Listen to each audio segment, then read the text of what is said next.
안녕하세요, 여러분. 오늘 제가 들려드릴 이야기는 정말 중요한 내용입니다. 여러분께서 지금까지 살아오시면서 혹시 이런 경험 있으셨나요? 정말 오랫동안 친하게 지내던 친구가 갑자기 연락을 끊었다거나, 가족 모임에서 어색한 분위기가 흘렀다거나, 직장에서 동료들이 왠지 저를 피하는 것 같다는 느낌을 받으신 적 말입니다. 사실 이런 일들의 원인은 우리가 생각하는 것보다 아주 사소한 곳에 있을 수 있습니다. 바로 우리가 무심코 내뱉은 말 한마디 때문일 수 있거든요. 특히 오늘 말씀드릴 5가지 이야기는 정말 조심해야 할 내용들입니다. 제가 아는 한 분의 실제 이야기를 먼저 들려드릴게요. 이분은 평생을 함께한 절친한 친구가 있으셨어요. 학창 시절부터 시작해서 결혼하고 아이 낳고 서로의 기쁨과 슬픔을 함께 나누며 40년을 넘게 우정을 지켜왔던 사이였습니다. 그런데 어느 날 단 한마디 말 때문에 그 긴 우정이 순식간에 끝나버렸습니다. 그 한마디가 무엇이었을까요? 바로 오늘 제가 말씀드릴 5가지 중 하나였어요. 그분은 그때까지도 자신이 무슨 잘못을 했는지 모르셨다고 해요. 그저 평소처럼 대화를 나누었을 뿐인데 친구는 그날 이후로 전화도 받지 않고 만나자는 연락에도 응하지 않더랍니다. 여러분도 혹시 이런 경험 있으시지 않나요? 분명히 나쁜 의도는 없었는데 왠지 모르게 상대방이 불편해하는 것 같고 관계가 어색해지는 경우 말입니다. 오늘 제가 말씀드릴 내용을 끝까지 들어보시면 아마 그 이유를 아실 수 있을 거예요. 성공한 사람들을 보면 한 가지 공통점이 있습니다. 바로 말을 아끼신다는 거예요. 정말 대단한 분들일수록 자신의 이야기를 많이 하지 않으세요. 왜 그럴까요? 바로 말의 힘을 알고 계시기 때문입니다. 말 한마디가 사람과의 관계를 만들기도 하고 깨뜨리기도 한다는 걸 경험으로 체득하신 거죠. 오늘 제가 말씀드릴 5가지를 모르시면 언젠가 여러분도 소중한 사람을 잃을 수 있습니다. 하지만 이 내용을 알고 계시면 더욱 깊고 따뜻한 인간관계를 만들어 가실 수 있어요. 그럼 지금부터 함께 알아보시죠. 첫 번째로 말씀드릴 내용은 재산 이야기입니다. 여러분, 복권 당첨자들의 이야기를 들어보신 적 있으세요? 언론에서는 항상 행복한 모습만 보여주지만 실제로는 안타까운 일들이 많이 일어납니다. 미국의 한 연구 결과를 보면 복권에 당첨된 사람들 중 약 70%가 몇 년 이내에 파산한다고 해요. 왜 그럴까요? 당첨 사실을 알리는 순간부터 그들의 삶이 완전히 바뀌기 때문입니다. 갑자기 연락이 끊어졌던 친구들이 나타나고 투자하라는 사람들이 줄을 서고 도움을 요청하는 사람들이 끊이지 않게 됩니다. 처음에는 좋은 마음으로 도와주려고 하죠. 하지만 한번 시작하면 끝이 없어요. 더 무서운 건 돈을 빌려간 사람들이 갚지 않으면서 오히려 당첨자를 원망하게 된다는 거예요. 제가 직접 목격한 이야기도 하나 들려드릴게요. 저희 동네에 사시는 한 분이 계셨어요. 평생 성실하게 직장 생활을 하시고 퇴직하신 분이었는데 퇴직금으로 받은 목돈이 꽤 되셨나 봐요. 아마 몇 적 정도 되셨을 거예요. 그분이 동네 사람들에게 이런 말씀을 하셨어요. 이제 좀 여유가 생겼어. 투자도 좀 해보고 싶고 자식들한테도 도움을 좀 줄 수 있겠어. 뭐 나쁜 마음으로 하신 말씀은 아니었죠. 그런데 그 이야기를 들은 어떤 분이 접근을 하셨어요. 형님, 좋은 투자처가 하나 있는데 관심 있으시면 소개해드릴까요? 원금은 보장되고 수익률도 좋아요. 처음에는 작은 금액으로 시작했대요. 그런데 정말로 수익이 나오더라고요. 그래서 점점 더 큰 금액을 투자하게 되었어요. 결과가 어떻게 되었을까요? 여러분도 짐작하시겠지만 결국 모든 돈을 잃으셨어요. 알고 보니 처음에 수익을 준 것도 더 큰 돈을 끌어내기 위한 미끼였던 거죠. 그분은 지금도 그때 입만 다물고 있었으면 하는 후회를 하고 계세요. 옛날 중국의 조조라는 유명한 인물이 있었죠. 조조가 어느 날 신하인 사마이를 불러서 이상한 질문을 했어요. 사마이야, 사람의 발바닥은 왜 흰색인지 아느냐? 사마이가 모르겠다고 하니까 조조가 이렇게 답했다고 해요. 그것은 항상 숨겨져 있기 때문이다. 이 말을 들은 사마이는 큰 깨달음을 얻었다고 해요. 아, 중요한 것일수록 숨겨야 하는구나. 그래서 사마이는 평생 자신의 능력을 드러내지 않고 조용히 실력을 기르다가 결국 나중에 큰 성공을 거두었다고 합니다. 돈도 마찬가지예요. 말하면 할수록 줄어들고 조용히 간직할수록 불어나는 게 돈의 성질입니다. 진짜 부자들을 보세요. 정말 돈이 많은 사람들일수록 그 사실을 드러내지 않아요. 왜냐하면 경험으로 알고 있기 때문이에요. 돈이 있다는 소리가 나가는 순간 어떤 일들이 벌어지는지를요.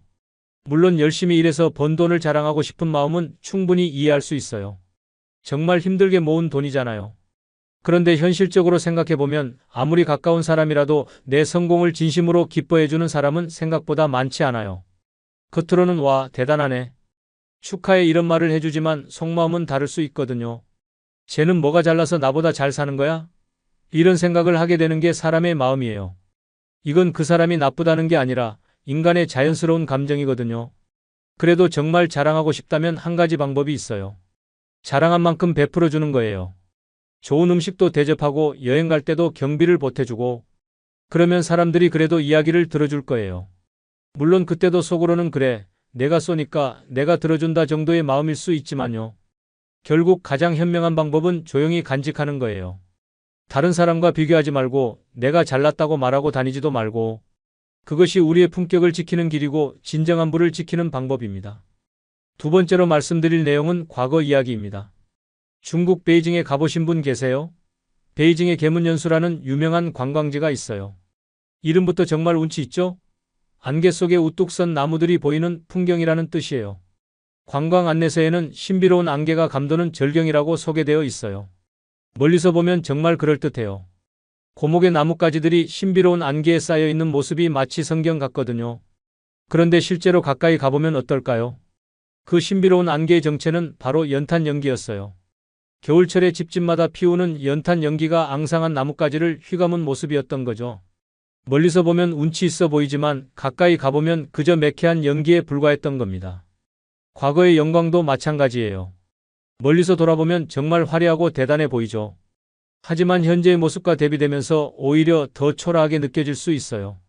더 중요한 건 다른 사람들과 이야기할 때 과거 자랑을 하면 공감대 형성이 어려워진다는 거예요. 제가 아는 한 분이 계세요. 젊었을 때 꽤 잘 나가셨던 분이에요. 대기업에서 중간 관리자까지 하셨고 그 당시에는 주변에서 정말 인정받는 분이셨어요. 그런데 지금은 퇴직하시고 평범한 일상을 보내고 계시거든요. 그분이 사람들과 만나면 항상 이런 이야기를 하세요. 내가 회사 다닐 때는 말이야, 부장님들도 나를 무시 못했어. 회의 때 내가 발표하면 다들 감탄했다고. 그때 내가 처리한 프로젝트는 회사 역사상 최고 수익을 낸 거였어. 처음에는 사람들이 와, 대단하셨네요 하면서 들어줘요. 하지만 만날 때마다 같은 이야기를 반복하면 어떻게 될까요? 점점 사람들이 지루해하고 나중에는 만나는 것 자체를 피하게 돼요. 왜 그럴까요? 상대방의 현재 관심사나 상황은 전혀 고려하지 않고 오직 자기 과거 이야기만 늘어놓기 때문이에요. 대화가 아니라 독백이 되어버리는 거죠. 듣는 사람 입장에서는 그래서 지금은 뭐 하고 계신데요? 라는 말이 목구멍까지 올라와도 차마 하지 못하고요.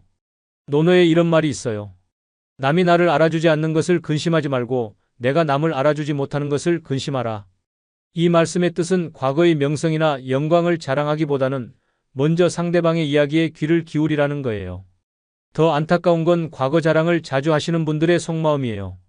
대부분 현재의 삶에 만족하지 못하거나 현실을 개선할 의지를 잃으신 경우가 많아요. 마치 그 매캐한 연기 속에 숨어서 현실 도피를 하는 것처럼 과거라는 안전한 피난처에 숨어서 현재의 불만족을 잊으려고 하는 거죠. 공자께서 이런 말씀을 하셨어요. 군자는 현재를 말하고 소인은 과거를 자랑한다. 정말 지혜로운 분들은 현재에 집중해서 살아가세요. 과거에 화려했던 업적들은 마음속 깊이 추억으로만 간직하시고요. 물론 과거의 경험을 나누는 것 자체가 나쁘다는 건 아니에요. 다른 사람에게 도움이 되는 조언이나 지혜를 전해주는 건 정말 좋은 일이거든요. 하지만 단순히 내가 얼마나 대단했는지를 자랑하기 위한 이야기는 조심해야 해요. 진정한 지혜는 과거의 영광에 기대는 게 아니라 현재를 있는 그대로 받아들이고 주어진 상황에서 최선을 다하는 거예요. 그런 자세로 살아가시는 분들을 보면 나이가 들어도 정말 매력적이고 존경받을 만한 분들이 되시더라고요. 세 번째로 말씀드릴 내용은 자녀 이야기입니다. 예로부터 우리나라에는 팔불출이라는 말이 있어요. 8개 중에 하나도 쓸모없다는 뜻인데 보통 자식 자랑만 늘어놓는 사람을 조롱할 때 쓰는 말이었죠. 우리 애는 정말 똑똑해요. 시키지도 않았는데 스스로 알아서 공부하고 집안일도 척척 해내고 정말 못하는 게 없어요. 앞으로 의사나 판사가 되어서 부모 효도하겠다고 하니 얼마나 기특한지 몰라요. 이런 이야기를 하는 그 순간은 정말 기분이 좋을 거예요. 우월감에 취해서 세상 부러울 게 없는 기분이 들겠죠. 하지만 그 이야기를 듣는 다른 부모들의 마음은 어떨까요? 이 세상에 자식 걱정 안 해본 부모가 어디 있을까요? 내 마음대로 되지 않는 자식 때문에 밤잠을 설쳐본 부모가 어디 있을까요? 모든 부모는 자기 나름대로 아이를 키우면서 고민하고 걱정하며 최선을 다하고 있어요. 그런데 옆에서 누군가 자식 자랑을 늘어놓으면 마음속에 비교가 되면서 상처를 받게 돼요. 우리 아이는 왜 저렇지 못할까? 내가 뭘 잘못했을까? 이런 자책감까지 들게 하는 거죠. 옛사람들이 부모는 자식 자랑하지 말고 자식은 부모 흉보지 말라고 한 것도 다 이유가 있어요. 서로의 마음을 헤아리라는 뜻이었던 거죠. 더 중요한 건 자식에게 미치는 영향이에요. 부모가 밖에서 자식 자랑을 아무리 해봤자 정작 우리 아이들은 아무것도 배우지 못해요. 오히려 해로울 수 있어요. 제가 아는 한 가정의 이야기를 들려드릴게요. 그 집 엄마는 정말 자식 자랑을 좋아하셨어요. 동네 사람들 만나면 항상 아들 이야기만 하셨거든요. 우리 아들은 성적도 1등이고 피아노도 잘 치고 그림도 잘 그려요. 친구들 사이에서도 인기가 많아서 집에 친구들이 놀러 와요. 그런데 정작 그 아들은 어떻게 자랐을까요? 남들 앞에서는 완벽해 보이려고 엄청난 스트레스를 받으면서 자랐어요. 조금이라도 실수하면 엄마가 자랑한 게 거짓말이 될까봐 걱정하고요. 또 다른 친구들을 무시하는 태도도 생겼어요. 난 특별한 아이야라는 생각을 갖게 된 거죠. 결국 그 아이는 사춘기 때 심각한 반항을 했어요. 엄마는 나를 사랑하는 게 아니라 자랑거리로만 생각하는 것 같다면서요. 정말 안타까운 일이었어요. 아이들은 부모의 모습을 보고 배워요. 부모가 다른 사람을 배려하지 않고 자랑만 늘어놓는 모습을 보면 아이들도 그런 식으로 행동하게 돼요. 남을 존중하는 태도, 친구의 기쁨을 함께 기뻐해 줄 수 있는 마음씨 같은 것들을 배우지 못하게 되는 거죠. 인생은 긴 레이스예요. 어릴 때 잘한다고 평생 잘하는 게 아니고 어릴 때 부족하다고 평생 부족한 것도 아니거든요. 제가 아는 분 중에 학창 시절에는 공부를 못해서 부모님이 걱정이 많았는데 나중에 자기 적성을 찾아서 정말 성공하신 분들이 많아요. 반대로 어릴 때는 모든 면에서 완벽해 보였는데 성인이 되어서는 평범하게 사는 경우도 많고요. 그러니까 현재의 모습만 보고 너무 일희일비하지 마세요. 자식 자랑은 여기서 그치지 않아요. 자연스럽게 집안 자랑으로 이어지거든요. 우리 조상이 어떻고 우리 형제가 어떻고 시댁이 어떻고 하는 식으로요. 여기서 더 나아가면 인맥 자랑까지 하게 돼요. 내가 누구를 잘 아는데 하면서 장광설을 늘어놓는 거죠. 이런 행동을 하는 분들의 특징이 있어요. 자존심은 높은데 자존감은 낮은 경우가 많아요. 자신감이 부족하니까 남들이 나를 어떻게 볼까 불안한 마음에 과장된 자기 포장을 하게 되는 거예요. 하지만 진짜 가치 있는 것들은 굳이 자랑하지 않아도 자연스럽게 드러나게 돼 있어요. 꽃이 향기를 품고 있으면 말하지 않아도 벌들이 찾아오듯이 진정한 가치는 스스로 빛을 발하게 되거든요. 겸손한 자세로 자녀를 키우는 부모님들을 보면 그 아이들도 자연스럽게 겸손하고 배려심 깊게 자라더라고요. 그런 아이들이 나중에 사회에 나가서도 사람들에게 사랑받고 성공하는 경우가 많아요. 네 번째와 다섯 번째는 함께 말씀드릴게요. 바로 술 자랑과 운전 자랑입니다. 요즘 텔레비전을 보면 연예인들이 자주 하는 자랑이 하나 있어요. 저는 소주 3병은 거뜬해요.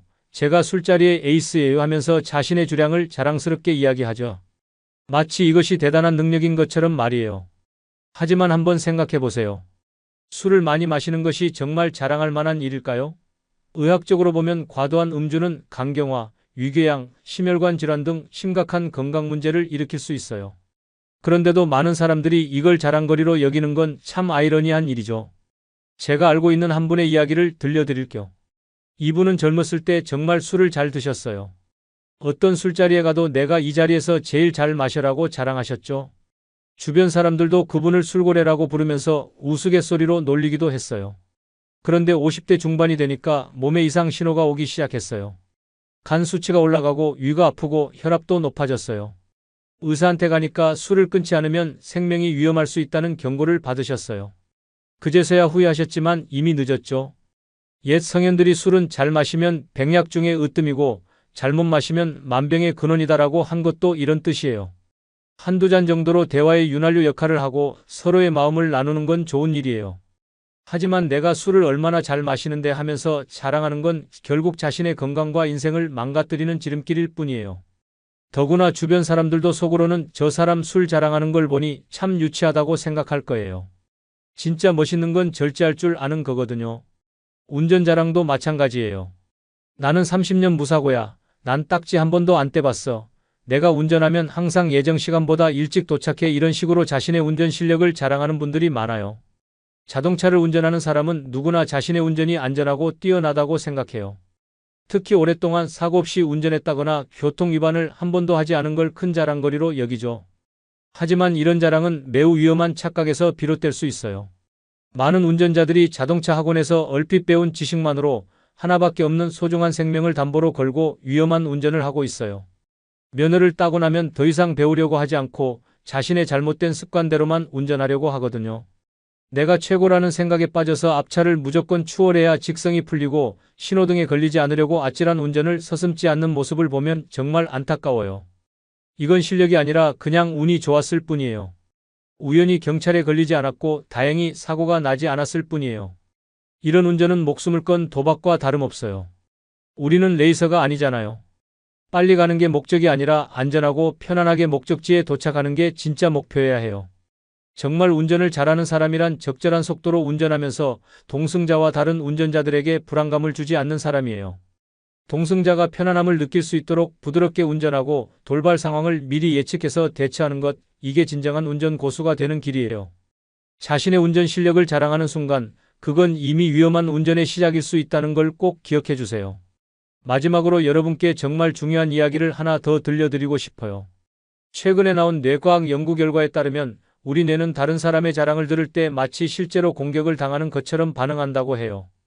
정말 놀라운 사실이죠? 즉, 아무 악의 없이 한 자랑이라도 듣는 사람에게는 진짜 상처가 될 수 있다는 뜻이에요. 물론 자신의 성취를 인정받고 싶은 마음은 너무나 자연스러운 감정이에요. 하지만 여기서 중요한 건 자랑과 진정성 있는 표현은 분명히 다르다는 거예요. 어떤 차이가 있을까요? 예를 들어서 이런 경우를 생각해 보세요. 자녀가 좋은 대학에 합격했다고 해봐요. 이때 우리 아이가 서울대에 합격했어요. 정말 감사하고 기뻐요 라고 말하는 것과 우리 아이는 역시 달라. 다른 애들과는 차원이 다르다니까 라고 말하는 것은 완전히 다르죠. 첫 번째는 기쁨을 나누는 거고 두 번째는 자랑하는 거예요.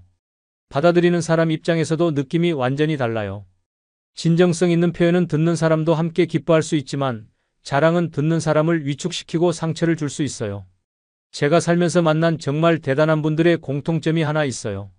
그분들은 한결같이 자신을 드러내지 않으셨어요. 오히려 다른 사람의 작은 성공이나 장점을 찾아내서 칭찬하고 격려해 주시더라고요. 한 분은 정말 큰 회사의 회장님이셨는데 청소하시는 분의 이름까지 다 기억하시고 오늘도 고생 많으셨어요. 덕분에 우리가 깨끗한 환경에서 일할 수 있어요 라고 인사하시는 모습을 본 적이 있어요. 그분 앞에 있으면 자연스럽게 존경심이 생기더라고요. 또 다른 분은 작은 식당을 운영하시는 분이었는데 손님들의 이야기를 정말 잘 들어주시는 분이었어요. 요즘 일이 힘드시죠? 자녀분들은 잘 지내시나요? 이런 식으로 진심으로 관심을 가져주시니까 그 식당은 항상 단골 손님들로 붐볐어요. 이런 분들의 공통점이 뭔지 아세요? 자기 이야기는 거의 안 하시고 상대방의 이야기에 집중하신다는 거예요. 그래서 사람들이 그분들을 찾게 되고 자연스럽게 존경과 신뢰를 받게 되는 거죠. 프란치스코 교황께서 하신 말씀 중에 정말 감동적인 게 하나 있어요. 강물은 자신의 물을 마시지 않고 나무는 자신의 열매를 먹지 않으며 태양은 스스로를 비추지 않고 꽃은 자신을 위해 향기를 퍼뜨리지 않는다. 이 말씀의 뜻이 뭘까요? 진정으로 가치 있는 것들은 자기를 위해서가 아니라 다른 이들을 위해 존재한다는 거예요. 우리도 마찬가지예요. 내가 가진 능력이나 성취를 자랑하기 위해서가 아니라 다른 사람들에게 도움이 되고 기쁨을 주기 위해 사용할 때 진정한 가치가 생기는 거죠. 성공한 사람들을 시기하지 않는 건전한 문화를 만들기 위해서는 성공한 사람들의 겸손과 배려가 꼭 필요해요. 높은 지위나 많은 재산을 가진 사람일수록 더욱 겸손하게 행동하고 그 힘으로 다른 이들에게 도움을 줄 때 진정한 존경을 받을 수 있어요. 바로 이것이 노블레스 오블리주의 참된 의미라고 생각해요. 많이 가진 사람일수록 더 큰 책임감을 갖고 겸손하게 살아가는 건 말이에요. 자, 지금까지 긴 시간 동안 함께 해주셔서 정말 감사합니다. 오늘 말씀드린 5가지를 다시 한번 정리해 드릴게요. 첫째, 재산 이야기는 하지 마세요. 돈이 있다는 말이 새어나가는 순간부터 예상치 못한 문제들이 생길 수 있어요. 진짜 부자들은 항상 조용히 지낸다는 걸 기억하세요. 둘째, 과거 자랑은 삼가세요. 화려했던 옛날 이야기보다는 현재에 집중해서 살아가는 게 더 지혜로운 자세예요. 상대방과의 공감대를 형성하는 것이 더 중요해요. 셋째, 자녀나 집안 자랑은 조심하세요. 다른 부모님들에게 상처가 될 수 있고 아이에게도 좋지 않은 영향을 줄 수 있어요. 겸손한 부모의 모습을 보여주는 게 진짜 교육이에요. 넷째, 술이나 운전 자랑은 위험해요. 건강을 해칠 수 있는 일을 자랑거리로 여기거나 과신으로 인해 사고가 날 수 있어요. 절제와 안전이 진짜 실력이에요. 다섯째, 말의 힘을 기억하세요. 우리의 무심한 자랑이 누군가에게는 깊은 상처가 될 수 있어요. 진정성 있는 소통과 자랑은 분명히 다르다는 걸 명심하세요. 그럼 오늘부터 어떻게 실천하면 좋을까요? 간단해요. 대화할 때 내 이야기는 줄이고 상대방 이야기를 더 많이 들어보세요. 요즘 어떻게 지내세요? 힘든 일은 없으세요? 이런 식으로 진심 어린 관심을 보여주세요. 그리고 다른 사람의 작은 성공이나 노력도 찾아서 칭찬해 주세요. 정말 대단하시네요. 고생 많으셨어요. 이런 따뜻한 말 한마디가 그 사람에게는 큰 힘이 될 수 있어요. 마지막으로 내가 가진 것들에 대해서는 감사한 마음으로 조용히 간직하세요. 그리고 그것들을 다른 사람들에게 도움이 되는 방향으로 사용하려고 노력해 보세요. 그럴 때 진정한 행복과 만족을 느낄 수 있을 거예요. 오늘 이야기가 여러분의 인간관계를 더욱 깊고 따뜻하게 만드는 데 조금이라도 도움이 되었길 바라요. 혹시 누군가의 자랑이 마음 아프게 느껴지셨던 분들, 또는 내가 무심코 했던 말이 혹시 자랑으로 들리지 않았을까 걱정되셨던 분들에게 조금이라도 위로가 되었기를 희망해요. 다음 시간에는 듣는 사람이 되는 법에 대해서 이야기해 볼까 해요. 어떻게 하면 상대방이 마음을 열고 이야기할 수 있게 만들 수 있는지 진정한 소통의 기술에 대해서 함께 나눠보려고 해요. 혹시 여러분만의 지혜로운 소통 방법이 있다면 댓글로 나눠주세요. 많은 분들에게 큰 도움이 될 거예요. 여러분의 소중한 경험과 지혜가 다른 분들에게도 따뜻한 위로와 힘이 될 수 있을 거라고 믿어요. 구독과 좋아요는 무료지만 여러분께 더 좋은 콘텐츠를 만들어 드릴 수 있는 큰 힘이 됩니다. 여러분의 작은 관심이 더 많은 분들에게 도움이 되는 이야기를 전할 수 있게 해주거든요. 오늘도 건강하고 행복한 하루 보내세요. 그리고 주변의 소중한 분들에게 따뜻한 말 한마디 건네보시는 건 어떨까요? 여러분의 작은 배려가 누군가에게는 하루를 밝게 만드는 큰 선물이 될 수 있을 거예요. 감사합니다. 안녕하세요, 여러분. 오늘 제가 들려드릴 이야기를 들으시면 아마 깜짝 놀라실 거예요. 지난주에 제가 만난 72살 김순자 할머니 이야기부터 시작해 볼게요. 이 할머니는 매일 오전 6시에 일어나서 산책을 하시고 오후에는 동네 도서관에서 책을 읽으시고 저녁에는 친구들과 맛집 탐방을 하신답니다. 주말에는 손자와 캠핑을 가시고 한 달에 한 번은 혼자 여행을 떠나세요. 놀라운 건 이 할머니가 1년 전만 해도 온종일 집에서 텔레비전만 보시며 무료하게 지내셨다는 거예요. 도대체 무슨 일이 일어난 걸까요? 비밀은 바로 비우기였습니다. 할머니는 인생에서 정말 중요하지 않은 것들을 하나하나 비워내기 시작했어요. 그러자 놀라운 일이 일어났습니다. 시간이 생기고 에너지가 생기고 무엇보다 마음이 가벼워진 거예요. 여러분도 혹시 이런 고민해 보신 적 있으실 거예요. 나이가 들수록 왜 이렇게 바쁠까? 은퇴했는데도 왜 이렇게 피곤할까? 건강도 챙기고 돈도 관리하고 인간관계도 신경 쓰고 집안일도 해야 하고 해야 할 일은 산더미인데 정작 내가 진짜 하고 싶은 일은 언제 하나 싶죠? 오늘 저는 여러분께 완전히 다른 접근법을 제안하려고 합니다. 더 많이 하려고 하지 마세요. 대신 비워내세요. 정말 중요한 5가지만 남기고 나머지는 모두 정리하는 거예요. 그러면 놀라운 일이 일어납니다. 갑자기 시간이 생기고 에너지가 넘치고 무엇보다 진짜 행복이 무엇인지 보이기 시작해요.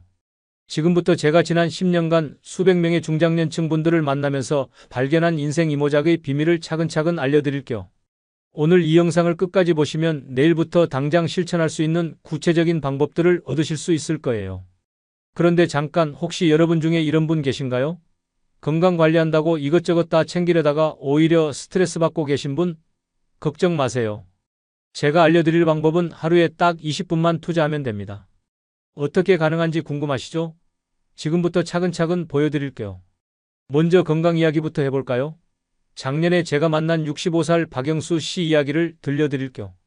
이분은 은퇴 후에 건강을 챙겨야겠다는 생각에 헬스장도 등록하고 수영장도 다니고 등산 동호회도 가입했어요. 그런데 문제가 생겼습니다. 너무 바빠진 거예요. 월요일에는 헬스장, 화요일에는 수영, 수요일에는 등산 준비. 건강해지려고 시작한 일인데 오히려 스트레스가 늘어났죠. 그래서 제가 이분께 제안했어요. 복잡한 운동 계획은 모두 접고 대신 매일 아침 딱 20분만 투자해보라고요. 뭘 하냐고요? 아주 간단합니다. 첫째, 일어나자마자 몸을 깨우는 간단한 스트레칭을 5분 동안 해요. 목을 좌우로 돌리고 어깨를 위아래로 움직이고 허리를 앞뒤로 굽혔다 펴기. 이게 다예요. 복잡한 동작은 필요 없어요. 둘째, 집 앞을 10분 정도 천천히 걸어요. 빠르게 걸을 필요도 없어요. 그냥 편안하게 주변 풍경을 보면서 걸으면 됩니다. 날씨가 나쁘면 집 안에서 제자리 걸음도 좋아요. 셋째, 물 한 잔을 천천히 마셔요. 이때 중요한 건 물을 마시면서 오늘 하루 계획을 생각해 보는 거예요. 복잡한 계획 말고 그냥 오늘 뭐 먹을지, 누구 만날지, 이런 소소한 것들요.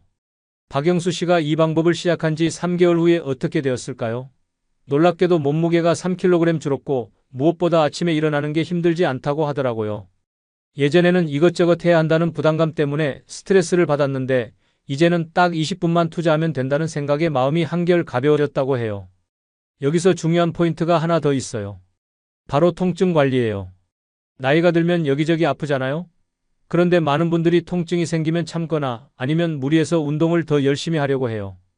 둘 다 잘못된 방법이에요. 제가 추천하는 방법은 3단계예요. 첫째, 무리하지 않기. 아프면 쉬는 거예요. 이상한 일이 아니라 자연스러운 일이라고 받아들이세요.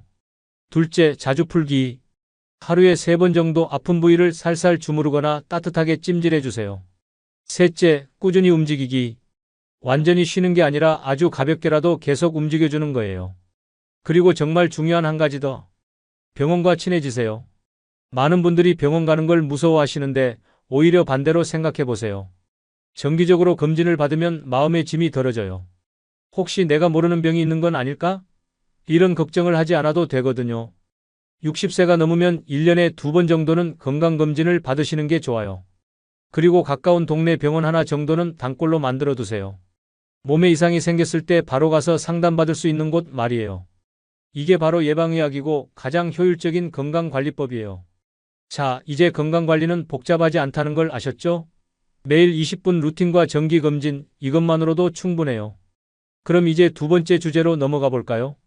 바로 돈 이야기예요. 여러분은 지금 몇 개의 통장을 관리하고 계신가요? 하나, 둘, 셋.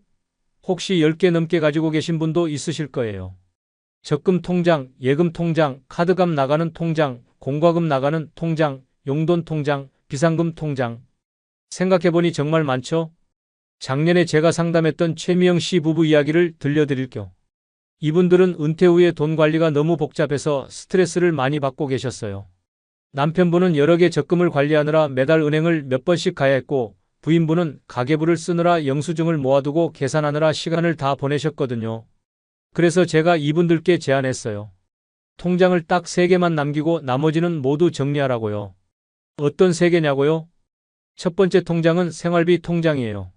매달 필요한 모든 생활비가 자동으로 들어오고 자동으로 나가는 통장이에요.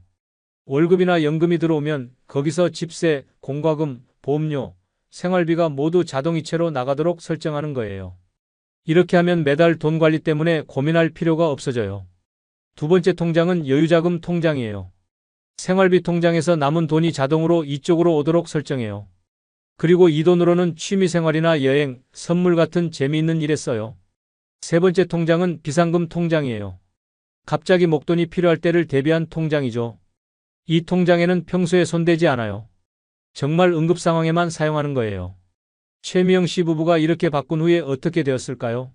놀랍게도 돈 관리 때문에 쓰던 시간이 한 달에 서너 시간에서 30분으로 줄어들었어요. 그리고 무엇보다 마음이 편해졌다고 하더라고요. 예전에는 이번 달에 돈이 부족하면 어떻게 하지? 하는 걱정을 항상 했는데 이제는 그런 걱정이 사라졌다고 해요. 여기서 한 가지 더 중요한 팁을 알려드릴게요. 바로 지출 점검이에요. 많은 분들이 의식하지 못하는 사이에 새어나가는 돈들이 있어요. 구독 서비스 비용이 대표적이에요. 넷플릭스, 유튜브 프리미엄, 각종 앱 구독료. 처음에는 한 달에 몇천 원이라고 생각했는데 다 모으면 꽤 큰 금액이 되거든요. 이런 것들을 1년에 한 번 정도는 점검해 보세요. 정말 필요한 서비스인지 자주 사용하는 서비스인지 체크해보고 불필요한 건 과감하게 해지하세요. 그리고 그 돈으로 정말 하고 싶었던 일을 하시면 돼요. 그런데 이렇게 절약만 하라는 건 아니에요. 오히려 즐거우면서도 약간의 수익을 낼 수 있는 일을 찾아보시라고 권하고 싶어요. 예를 들어서 요리를 좋아하시면 작은 반찬 가게를 운영해 보세요. 글쓰기를 좋아하시면 블로그를 시작해 보세요. 이런 것들은 돈벌이가 목적이 아니라 놀이의 연장선이에요. 재미있게 하다 보니 용돈도 생기는 거죠. 중요한 건 부담스럽게 하지 않는 거예요. 크게 벌어야겠다는 생각보다는 즐겁게 하다 보니 조금씩 수익이 생긴다는 마음가짐으로 접근하세요. 그러면 스트레스 받지 않으면서도 경제적 여유를 조금 더 만들 수 있어요. 자, 이제 돈 관리도 복잡하지 않다는 걸 아셨죠?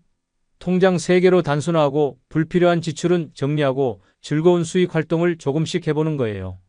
그럼 이제 세 번째 주제로 넘어가 볼까요? 바로 인간관계 이야기예요. 사실 이 부분이 가장 어려우실 수도 있어요. 왜냐하면 사람과 관련된 일이잖아요. 그런데 제가 지난주에 참석한 한 장례식에서 정말 인상 깊은 장면을 봤어요. 고인분은 80세에 돌아가셨는데 장례식장에 정말 많은 사람들이 왔어요. 그런데 신기한 건 대부분 깊은 관계의 사람들이더라고요. 가족, 오랜 친구, 함께 봉사활동을 했던 사람들, 취미 모임에서 만난 사람들. 그분이 생전의 인생은 질 좋은 관계 몇 개면 충분하다고 늘 말씀하셨다는 이야기를 들었어요. 이 이야기를 듣고 깨달았어요. 관계도 비워내야 한다는 걸요. 모든 사람과 좋은 관계를 유지하려고 하면 오히려 진짜 소중한 관계를 놓칠 수 있어요. 그럼 어떻게 관계를 정리해야 할까요? 먼저 가족 관계부터 이야기해 볼게요. 많은 중장년층 분들이 성인이 된 자녀들과의 관계에서 어려움을 겪으세요. 도와주고 싶은 마음은 있는데 어디까지 도와줘야 할지 모르겠다는 거예요. 제가 제안하는 방법은 미리 원칙을 정해두는 거예요. 예를 들어서 경제적 도움은 어떤 경우에 얼마까지, 언제까지 줄 것인지, 육아 도움은 어떤 방식으로 얼마나 자주 할 것인지, 이런 것들을 자녀들과 미리 대화해서 정해두세요. 처음에는 좀 어색할 수도 있어요. 그런데 이렇게 해두면 나중에 서로 오해하거나 상처받는 일이 줄어들어요. 그리고 무엇보다 여러분도 자신의 삶을 살 수 있는 공간이 생겨요. 친구 관계는 어떨까요? 나이가 들수록 친구 관계도 달라져야 해요. 예전처럼 자주 만나서 긴 시간을 함께 보내기보다는 짧지만 의미 있는 만남을 가지는 게 좋아요. 제가 아는 한 분은 친구들과의 관계를 이렇게 정리했어요. 일주일에 한 명씩 돌아가면서 만나기로 한 거예요. 길게 만나지 않아요. 1시간 정도 차 마시면서 안부 묻고 최근 일상 이야기하고 그 정도예요. 그런데 이렇게 하니까 오히려 친구들과의 관계가 더 깊어졌다고 해요. 그리고 소모적인 관계는 과감하게 정리하세요. 만날 때마다 불평불만만 늘어놓는 사람, 항상 도움만 요청하는 사람, 에너지를 빼앗아가는 사람들이 있잖아요. 이런 관계는 서서히 거리를 두는 게 좋아요. 대신 새로운 관계를 만들어 보세요. 동네 소모임에 참여해 보세요. 도서관 독서 모임, 문화센터 요리교실, 복지관 댄스 모임. 이런 곳에서 새로운 사람들을 만나보세요. 같은 관심사를 가진 사람들과의 만남은 특별한 에너지를 줘요. 특히 자원봉사 활동을 추천해요. 봉사활동에서 만나는 사람들은 대부분 마음이 따뜻한 분들이에요. 그리고 함께 의미 있는 일을 하면서 자연스럽게 좋은 관계가 형성돼요. 지난달에 제가 만난 김영희 씨는 동네 도서관에서 아이들 책 읽어주는 봉사를 시작했어요. 처음에는 그냥 시간이 남아서 시작했는데 지금은 그곳에서 만난 봉사자 친구들과 함께 여행도 가고 맛집 탐방도 하신다고 해요. 건강한 관계가 새로 생긴 거죠. 관계 정리에서 가장 중요한 건 경계를 명확히 하는 거예요. 내가 할 수 있는 일과 할 수 없는 일, 하고 싶은 일과 하고 싶지 않은 일을 분명히 구분하세요. 그리고 그걸 상대방에게도 분명히 전달하세요. 이게 바로 진짜 사랑이에요. 좋은 관계는 서로의 경계를 존중하는 관계예요. 내가 상대방의 모든 것을 책임지려고 하지 않고 상대방도 나의 모든 것을 원하지 않는 관계요. 이런 관계에서 진짜 행복이 나와요.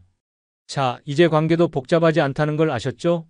진짜 소중한 사람들과는 더 깊게, 소모적인 관계는 정리하고 새로운 건강한 관계는 만들어가는 거예요. 그럼 이제 네 번째 주제로 넘어가 볼까요? 바로 우리가 살고 있는 공간, 집 이야기예요. 혹시 여러분 집에 1년 이상 사용하지 않은 물건들이 얼마나 있는지 아세요? 아마 생각보다 훨씬 많을 거예요. 옷장 한가득한 옷들, 서재에 가득한 책들, 부엌 곳곳에 쌓인 그릇들과 조리기구들. 모두 언젠가는 쓰겠다는 생각에 모아둔 것들이죠. 지난해에 제가 도와드린 이용호 씨 집 이야기를 들려드릴게요. 이분은 30평대 아파트에 혼자 사시는데 집이 너무 답답하다고 하셨어요. 그런데 집을 보니까 물건이 너무 많은 거예요. 거실에는 책이 가득하고 침실에는 옷이 넘치고 부엌에는 사용하지 않는 그릇들이 산더미였어요. 그래서 함께 대청소를 시작했어요. 규칙은 간단했어요. 1년 이상 사용하지 않은 물건은 모두 정리하는 거였어요. 처음에는 언젠가 쓸 수도 있는데라고 망설이셨지만 하나하나 정리하다 보니까 정말 필요 없는 것들이 대부분이더라고요. 3일 동안 정리한 결과 놀라운 일이 일어났어요. 같은 집인데도 완전히 다른 공간이 된 거예요. 거실이 넓어 보이고 침실이 시원해 보이고 부엌에서 요리하기가 편해졌어요. 그런데 가장 큰 변화는 이용호 씨의 마음이었어요. 집에 있는 게 이렇게 편안할 수가 없다고 하시더라고요. 집 정리의 핵심은 방 하나씩 차근차근 하는 거예요. 한 번에 전체를 다 하려고 하면 너무 부담스러워서 포기하게 되거든요. 가장 작은 방부터 시작해 보세요. 화장실이나 베란다 같은 곳부터요. 정리할 때는 물건을 세 그룹으로 나누세요. 자주 사용하는 것, 가끔 사용하는 것, 거의 사용하지 않는 것. 자주 사용하는 것은 손 닿기 쉬운 곳에 두고, 가끔 사용하는 것은 조금 높은 곳이나 안쪽에 두고, 거의 사용하지 않는 것은 과감하게 정리하세요. 옷 정리도 마찬가지예요. 계절별로 박스를 만들어서 지금 시즌 옷만 옷장에 걸어두세요. 나머지는 박스에 넣어서 다른 곳에 보관하고요. 그러면 옷장도 넓어지고 아침에 입을 옷 고르는 시간도 줄어들어. 그런데 정리하면서 한 가지 더 중요한 원칙이 있어요. 바로 하나 들어오면 하나 나가기 원칙이에요. 새로운 옷을 사면 기존 옷 하나를 정리하고 새로운 책을 사면 읽은 책 하나를 누군가에게 주거나 도서관에 기증하는 거예요. 이렇게 하면 물건이 계속 쌓이는 일을 방지할 수 있어요. 디지털 정리도 중요해요. 휴대폰에 저장된 사진들, 컴퓨터에 쌓인 파일들, 연락처에 있는 사람들, 이런 것들도 정기적으로 정리해야 해요. 특히 사진은 정말 많이 쌓이잖아요. 한 달에 한 번 정도는 시간을 내서 불필요한 사진들을 삭제하세요. 그리고 정말 소중한 사진들은 따로 앨범을 만들어서 정리해 두고요. 연락처도 마찬가지예요. 더 이상 연락하지 않는 사람들의 번호는 과감하게 삭제하세요. 그리고 자주 연락하는 사람들은 즐겨찾기에 등록해두면 편해요. 집 정리를 하면서 가장 좋았던 점은 동선이 짧아진다는 거예요. 물건이 제자리에 있으니까 찾는 시간이 줄어들고 청소하는 시간도 줄어들어. 그리고 무엇보다 마음이 깔끔해져요. 외부에서 스트레스를 받고 집에 왔을 때 깔끔하게 정리된 공간이 마음을 편안하게 해줘요. 그런데 여기서 중요한 건 완벽하게 하려고 하지 않는 거예요. 잡지에 나오는 모델하우스처럼 만들려고 하면 스트레스 받아요. 그냥 내가 편안함을 느낄 수 있는 정도로만 정리하면 되는 거예요. 자, 이제 집도 복잡하지 않다는 걸 아셨죠? 한 번에 하나씩 정말 필요한 것만 남기고 동선을 짧게 만드는 거예요. 그럼 이제 가장 중요한 주제로 넘어가 볼까요? 바로 놀이 이야기예요. 여러분은 언제가 가장 행복하세요? 아마 뭔가 재미있는 일을 하고 있을 때일 거예요. 그런데 많은 분들이 나이가 들면 놀이를 포기해요. 이제 나이도 있는데 놀기만 할 수는 없지라는 생각 때문이죠.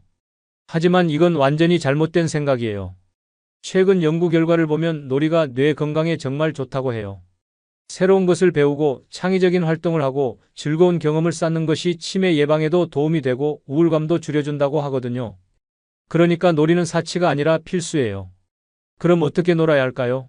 제가 지난 2년간 만난 행복한 시니어들의 놀이 목록을 소개해 드릴게요. 첫째, 걷기 놀이예요. 그냥 운동 삼아서 걷는 게 아니라 재미있게 걷는 거예요. 예를 들어서 동네에서 예쁜 카페 찾기, 벽화 골목 탐방하기, 맛집 찾아 걷기. 이런 식으로 목적을 정해두고 걸으면 훨씬 재미있어요. 둘째, 맛 탐방이에요. 비싼 식당 가는 게 아니라 동네 숨은 맛집 찾기, 계절 음식 맛보기, 새로운 요리법 도전해보기. 이런 것들이에요. 특히 친구와 함께 하면 더 재미있어요. 셋째, 길 여행이에요. 멀리 가는 여행 말고 당일치기로 갈 수 있는 가까운 곳들 탐방하는 거예요. 지하철 한 두 정거장 거리에도 가보지 못한 곳들이 많잖아요. 그런 곳들을 하나씩 탐방해보세요. 넷째, 동네 기록 놀이예요. 내가 사는 동네의 변화를 사진으로 기록한다든지, 동네 맛집 리스트를 만든다든지, 계절별 동네 풍경을 그려본다든지, 이런 활동들이에요. 이런 놀이들을 그냥 가끔 하는 게 아니라 일정으로 만드는 게 중요해요. 예를 들어서 월요일에는 걷기 놀이, 수요일에는 맛 탐방, 토요일에는 길 여행. 이런 식으로 일주일 계획표에 놀이를 고정으로 넣어두는 거예요. 처음에는 놀이를 계획적으로 해야 하나?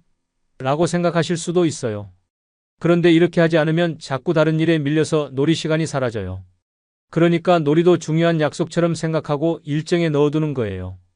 그리고 조금 더 큰 도전도 해보세요. 100일 프로젝트나 30일 챌린지 같은 것들이요. 예를 들어서 100일 동안 매일 다른 음식 만들어 보기, 30일 동안 매일 새로운 길로 산책하기. 이런 작은 도전들이 일상에 활력을 줘요. 지난해에 만난 조영숙 씨는 60일 동안 매일 손자에게 편지 쓰기 프로젝트를 했어요. 처음에는 뭘 써야 할지 막막했는데 나중에는 하루하루 있었던 일, 생각, 추억들을 쓰는 게 재미있어졌다고 해요. 그리고 그 편지들을 모아서 손자에게 선물로 줬을 때 손자가 정말 좋아했다고 하더라고요. 놀이에서 중요한 건 결과가 아니라 과정이에요. 잘해야 한다는 부담감을 가질 필요 없어요. 그냥 재미있으면 되는 거예요. 실패해도 괜찮고 완벽하지 않아도 괜찮아요. 그 과정에서 느끼는 즐거움이 가장 중요해요. 그리고 혼자 하는 놀이와 함께 하는 놀이를 적절히 섞어서 하세요. 혼자 하는 놀이는 자신만의 시간을 가질 수 있어서 좋고, 함께 하는 놀이는 사람들과의 관계를 더 깊게 만들어줘서 좋아요. 특히 배움과 연결된 놀이를 추천해요. 새로운 언어 배우기, 악기 배우기, 그림 그리기, 글쓰기. 이런 것들은 놀이면서 동시에 뇌활동도 활발하게 해주거든요. 그리고 배우면 배울수록 더 재미있어져요. 자, 이제 놀이도 복잡하지 않다는 걸 아셨죠? 내가 좋아하는 활동을 찾아서 일정으로 만들고 작은 도전도 해보고 과정을 즐기는 거예요. 그럼 이제 마지막 주제로 넘어가 볼까요? 바로 마음 관리 이야기예요.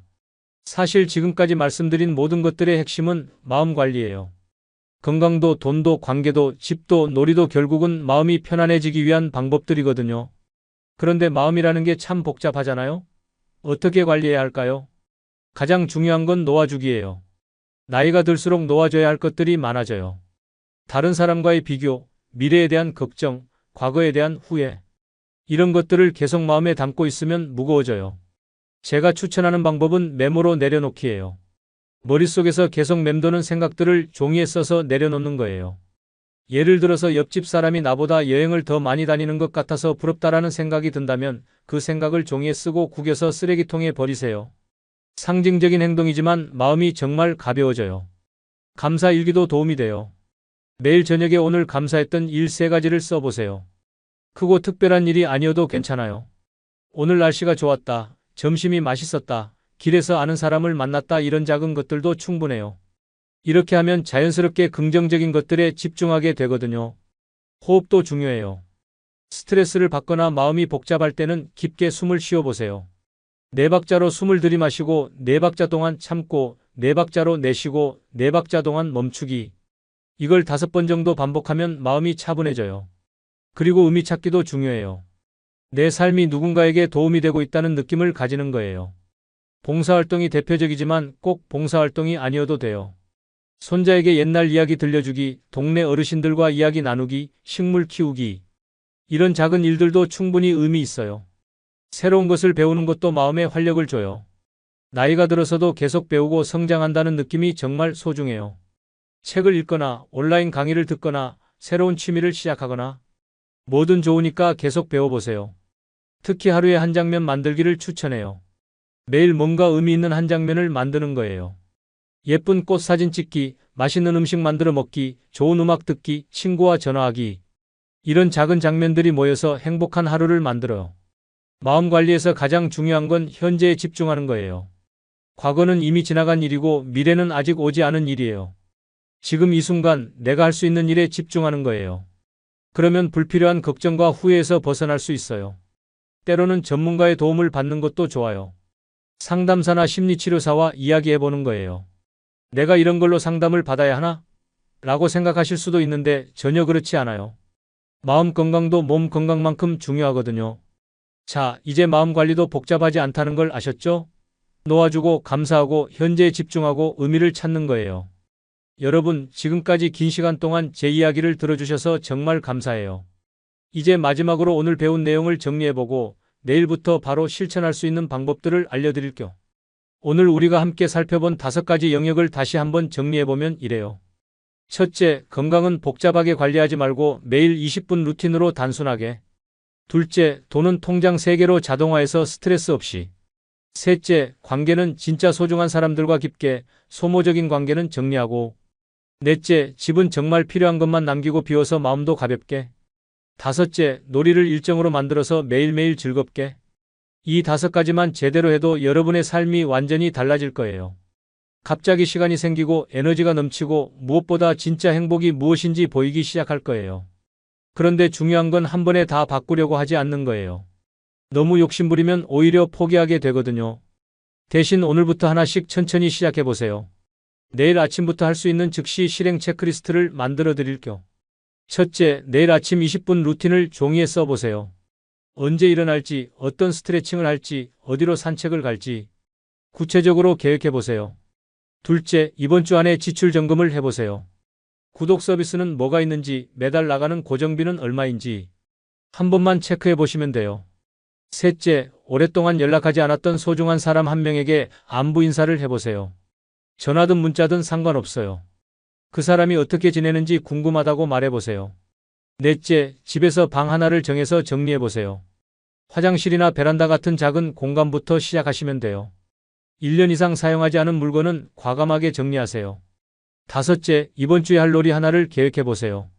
새로운 카페 가보기, 동네 산책로 탐방하기, 뭐든 좋으니까 하나만 정해서 꼭 실행해보세요. 여섯째, 오늘 저녁에 감사한 일 3가지를 노트에 써보세요. 그리고 내일부터는 매일 저녁에 이걸 해보세요. 이 6가지만 해도 일주일 후에는 분명히 변화를 느끼실 거예요. 몸이 가벼워지고 마음이 편해지고 뭔가 활력이 생기는 걸 느끼실 거예요. 그런데 혹시 실행하다가 어려움이 생기면 어떻게 하냐고요? 걱정하지 마세요. 완벽하게 하려고 하지 마시고 그냥 조금씩이라도 계속해보세요. 하루 빼먹으면 다음날 다시 시작하면 되고 계획대로 안 되면 계획을 조금 수정하면 돼요. 중요한 건 포기하지 않고 계속 시도하는 거예요. 변화는 하루아침에 일어나지 않아요. 하지만 꾸준히 하다 보면 어느 순간 내 삶이 정말 달라졌구나라는 걸 느끼게 될 거예요. 여러분이 댓글로 응원해 주시면 정말 힘이 될 것 같아요. 요즘 가장 덜어내고 싶은 것이 무엇인지, 오늘부터 시작할 작은 놀이가 무엇인지 댓글로 나눠주세요. 서로의 경험을 공유하면 더 큰 용기가 날 거예요.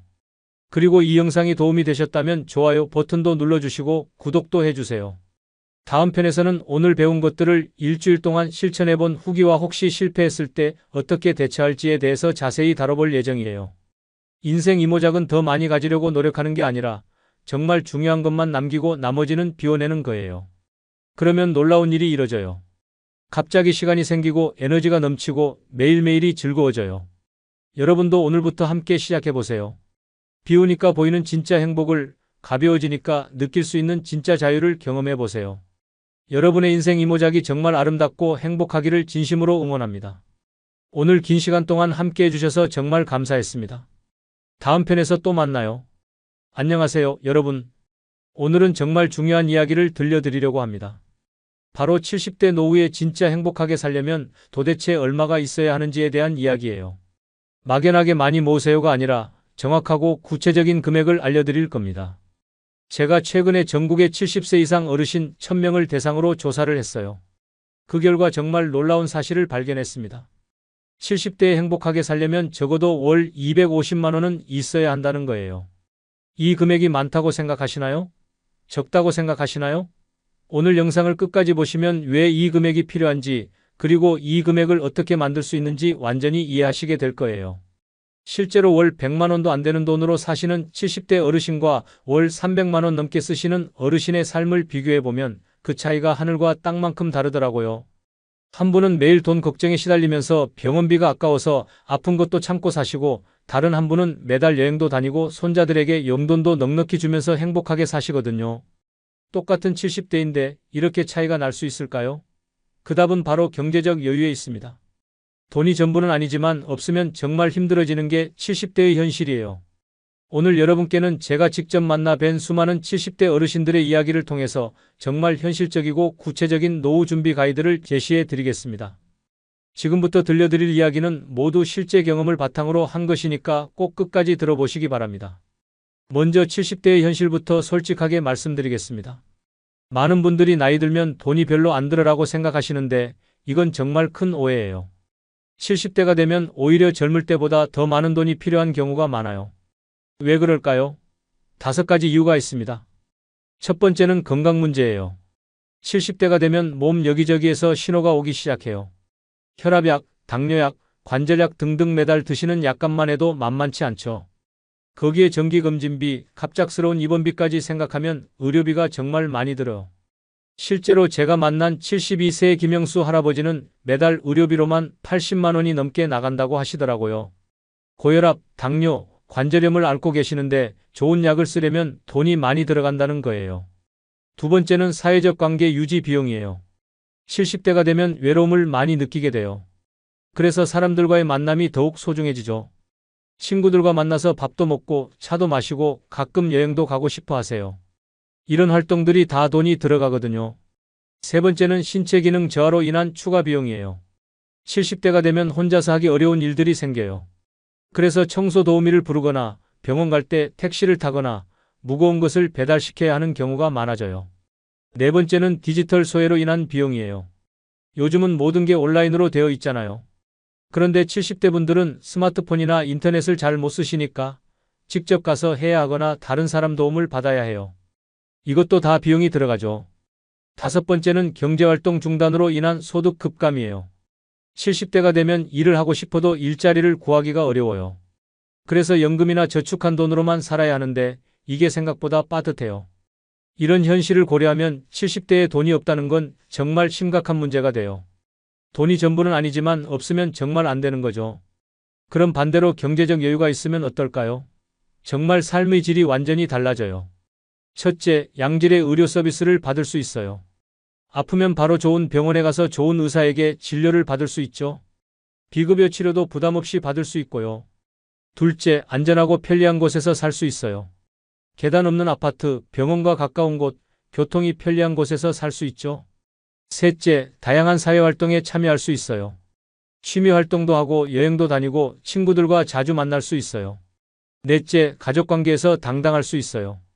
자녀들에게 짐이 되지 않고 오히려 손자들에게 용돈도 줄 수 있죠. 이제 구체적으로 70대에 얼마나 있어야 하는지 말씀드리겠습니다. 제가 조사한 결과 70대의 생활비를 3단계로 나눌 수 있어요. 첫 번째는 최소 생존 단계예요. 이는 월 120만 원 정도입니다. 이 정도는 있어야 굶지 않고 기본적인 의식주를 해결할 수 있어요. 하지만 이건 정말 최소한의 생활이에요. 실제로 월 100만 원으로 사시는 74세 박순자 할머니를 만나봤는데 정말 힘들게 사시더라고요. 밥은 하루에 2끼만 드시고 반찬도 김치와 콩나물 무침 정도로 간단하게 해 드세요. 병원에 가는 것도 아껴서 아픈 걸 참고 사시는 경우가 많고요. 두 번째는 기본 생활 단계예요. 이는 월 180만 원 정도입니다. 이 정도는 있어야 평범한 노후 생활을 할 수 있어요. 기본적인 의료비도 감당할 수 있고 가끔 외식도 할 수 있죠. 월 170만 원으로 사시는 73세 이철수 할아버지는 그럭저럭 살만하다고 하시더라고요. 하지만 여유롭지는 않아서 여행이나 취미 활동은 엄두도 못 내신다고 해요. 세 번째는 행복생활 단계예요. 이게 바로 월 250만 원입니다. 이 정도는 있어야 진짜 여유롭고 행복한 노후를 보낼 수 있어요. 월 260만 원으로 사시는 70세 김미영 할머니는 정말 활기차게 사세요. 매달 국내 여행도 한 번씩 다니시고 문화센터에서 요가도 배우시고 친구들과 자주 만나서 맛있는 것도 드세요. 무엇보다 손자들이 올 때마다 용돈을 넉넉히 주시는 모습이 정말 당당해 보이더라고요. 그럼 왜 하필 월 250만 원일까요? 제가 조사한 결과를 바탕으로 구체적으로 설명해 드리겠습니다. 첫 번째 이유는 의료비와 건강관리비로 월 80만 원이 필요하기 때문이에요. 70대가 되면 건강보험으로 커버되지 않는 비용들이 많아져요. 임플란트 같은 치과 치료비, 물리치료비, 영양제비, 건강기능식품비 등등. 그리고 정기적인 종합검진비도 들어가죠. 실제로 76세 조명숙 할머니는 매달 의료비로 90만 원 정도 쓰신다고 해요. 건강이 제일 중요하니까 이 부분은 아끼지 않으려고 한다고 하시더라고요. 두 번째 이유는 기본 생활비와 주거비로 월 100만 원이 필요하기 때문이에요. 식비만 해도 혼자 사시는 분은 월 40만 원, 부부가 함께 사시는 분은 월 60만 원 정도는 들어가요. 거기에 관리비, 전기세, 가스비, 통신비 등을 합하면 월 100만 원은 기본적으로 필요해요. 71세월로 사시는 김정호 할아버지는 아무리 아껴도 생활비로 월 90만 원은 들어간다고 하시더라고요. 세 번째 이유는 사회활동과 인간관계 유지비로 월 30만 원이 필요하기 때문이에요. 70대가 되면 외로움이 가장 큰 적이 돼요. 그래서 사람들과의 만남이 정말 중요해지죠.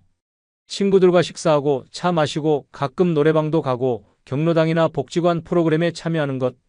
이런 활동들이 다 돈이 들어가거든요. 73세 정영희 할머니는 친구들과 만나는 게 살아가는 낙이다라고 하시면서 매달 이런 모임비로 35만 원 정도 쓰신다고 해요.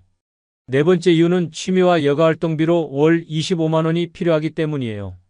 70대에도 취미가 있어야 해요. 등산, 낚시, 원예, 서예, 독서, 영화 감상 등등. 이런 활동들이 정신 건강에 정말 중요하거든요. 그리고 가끔 여행도 다녀야 하고요. 여행을 좋아하시는 72세 신용택 할아버지는 매달 국내 여행을 한 번씩 다니는데 이게 내 인생의 활력소다라고 하시더라고요. 여행비와 취미비로 매달 30만 원 정도 쓰신다고 해요. 다섯 번째 이유는 비상금과 예비비로 월 15만 원이 필요하기 때문이에요.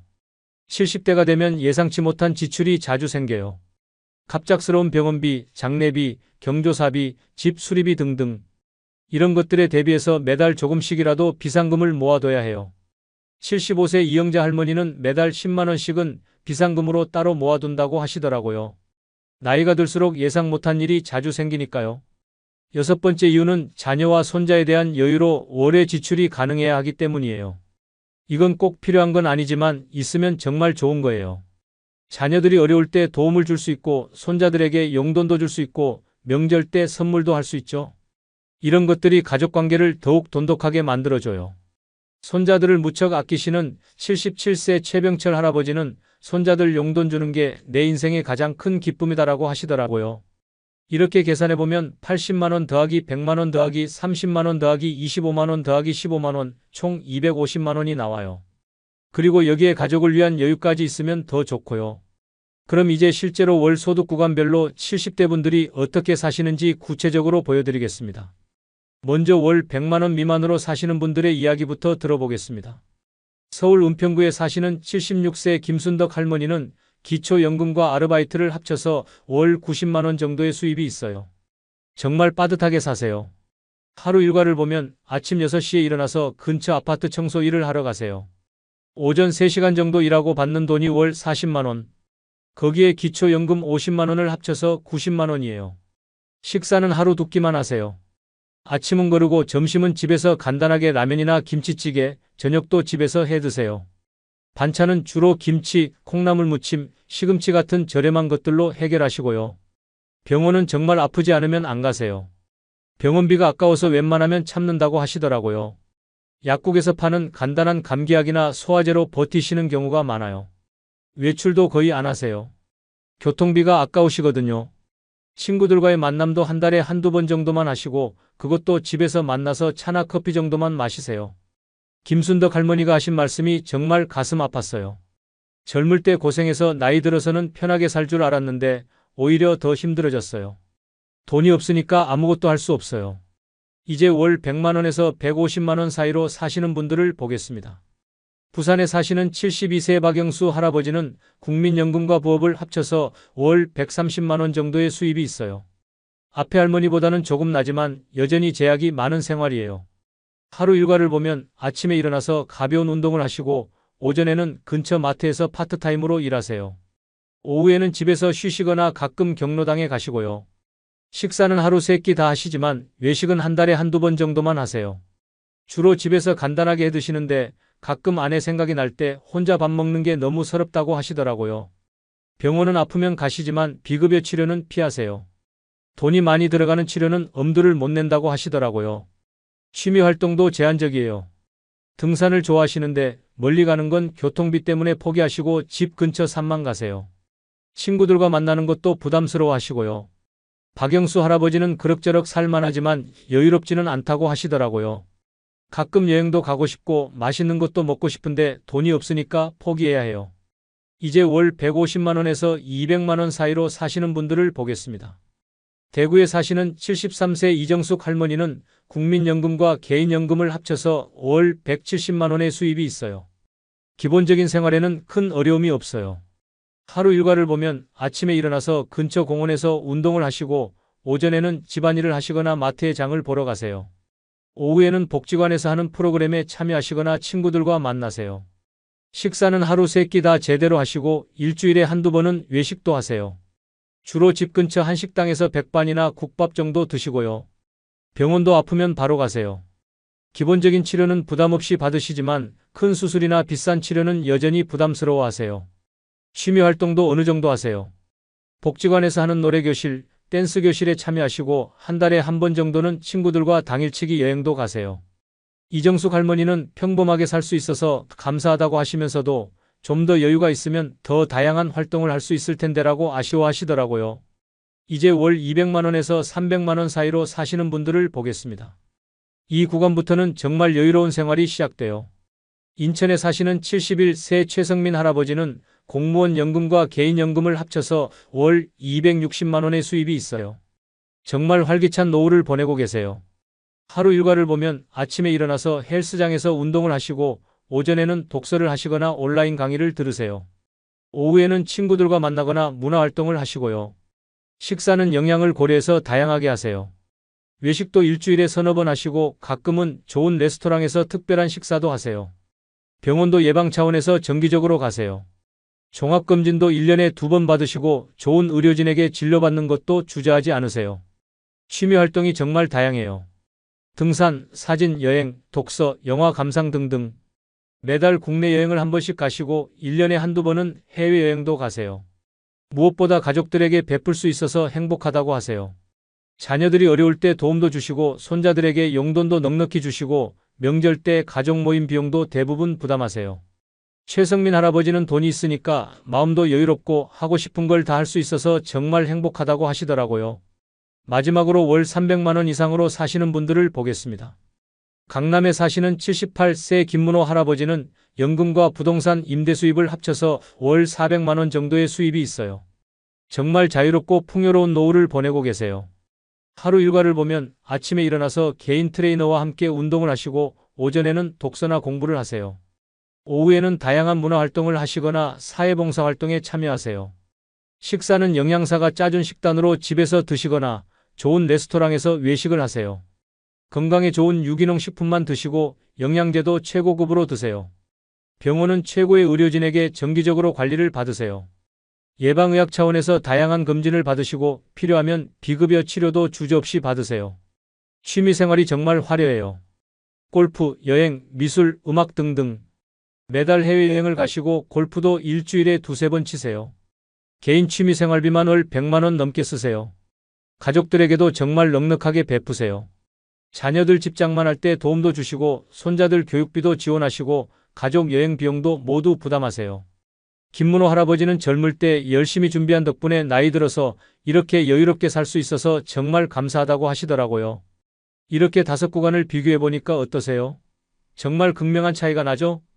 특히 월 250만 원을 기준으로 해서 삶의 질이 확연히 달라지는 걸 볼 수 있어요. 이 금액 이하에서는 제약이 많은 생활을 해야 하지만 이 금액 이상에서는 여유롭고 행복한 생활이 가능해져요. 그럼 이제 가장 중요한 질문이 남았죠. 도대체 어떻게 해야 70세까지 월 250만 원을 만들 수 있을까요? 연령대별로 구체적인 전략을 말씀드리겠습니다. 먼저 40대 분들을 위한 전략입니다. 40대는 노후 준비의 기반을 다지는 시기예요. 아직 시간이 충분하니까 체계적으로 준비하시면 됩니다. 첫째, 국민연금을 최대한 활용하세요. 국민연금은 가입기간이 길수록 소득이 높을수록 더 많이 받을 수 있어요. 40대라면 아직 25년 이상 납부할 수 있으니까 최대한 오래 가입하시는 게 좋아요.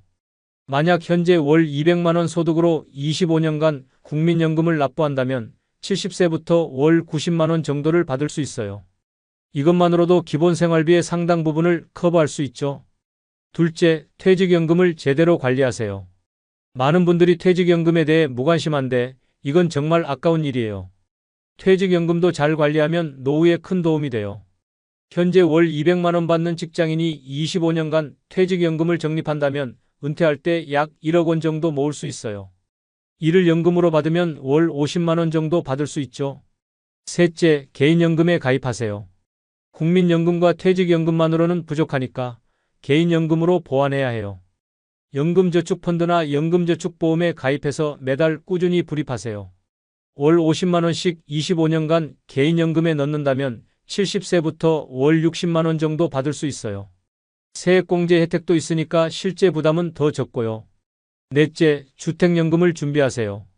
집이 있으시다면 주택연금을 활용하는 것도 좋은 방법이에요. 70세부터 주택연금을 받으면 집값에 따라 월 100만 원 이상도 받을 수 있어요. 이렇게 계산해보면 국민연금 90만 원, 퇴직연금 50만 원, 개인연금 60만 원, 주택연금 100만 원, 총 300만 원이 나와요. 목표 금액인 250만 원을 훨씬 초과하죠. 40대 김진수 씨는 이런 계획을 세워서 준비하고 계세요. 아직 시간이 많이 남았으니까 차근차근 준비하면 될 것 같다고 하시더라고요. 이제 50대 분들을 위한 전략을 말씀드리겠습니다.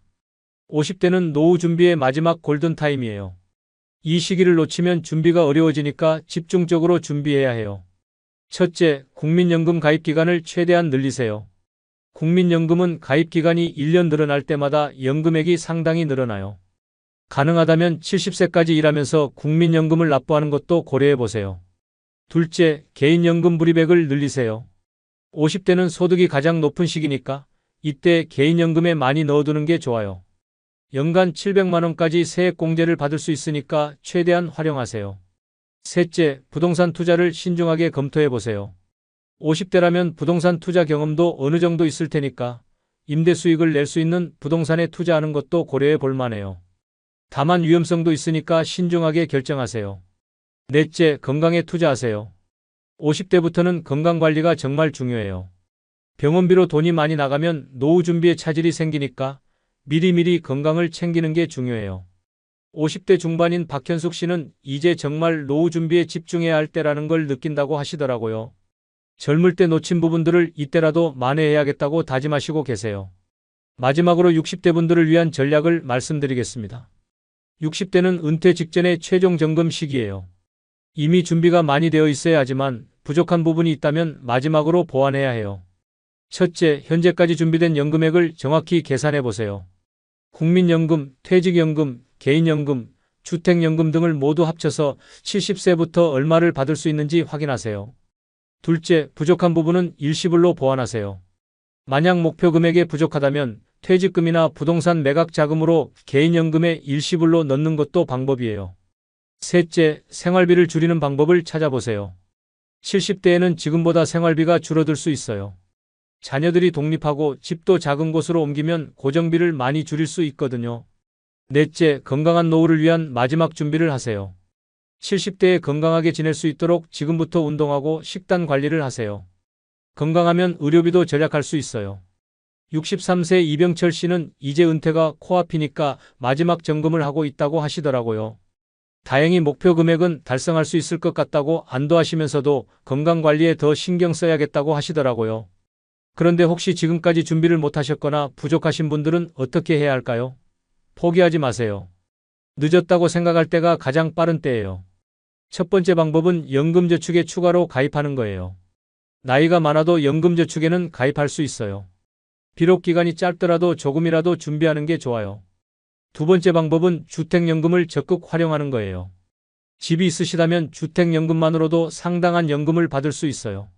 집값이 3억 원만 되어도 월 100만 원 가까이 받을 수 있거든요. 세 번째 방법은 파트타임 일자리를 찾는 거예요. 70세가 넘어도 할 수 있는 일들이 있어요. 경비, 청소, 돌봄 서비스 등등. 이런 일로 월 50만 원 정도는 벌 수 있어요. 네 번째 방법은 부동산 임대 수입을 만드는 거예요. 작은 원룸이라도 하나 있으면 월 30만 원에서 50만 원 정도의 임대 수입을 얻을 수 있어요. 다섯 번째 방법은 소규모 창업을 하는 거예요. 치킨집이나 편의점 같은 큰 사업이 아니라 집에서 할 수 있는 작은 사업들이 있어요. 반찬 배달, 온라인 쇼핑몰 운영 등등.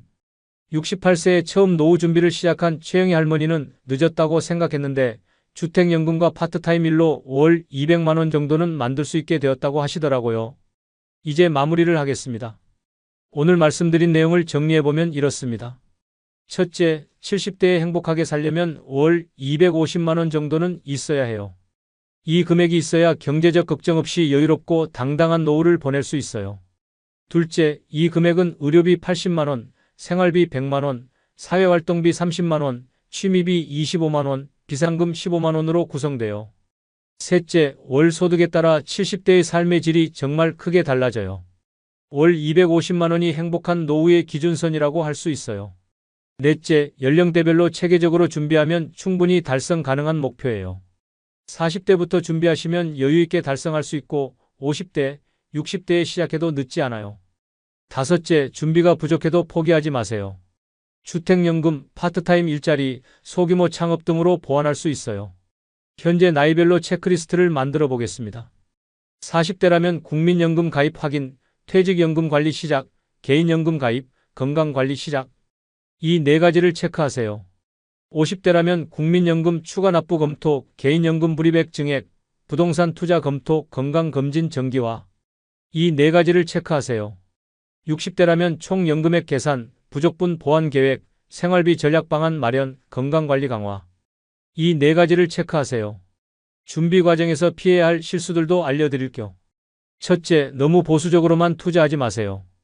예금만 하면 물가 상승률을 따라갈 수 없어요. 적절한 위험을 감수하면서 수익률을 높여야 해요. 둘째, 한꺼번에 많은 돈을 투자하지 마세요. 분산 투자가 중요해요. 여러 상품에 나누어서 투자하세요.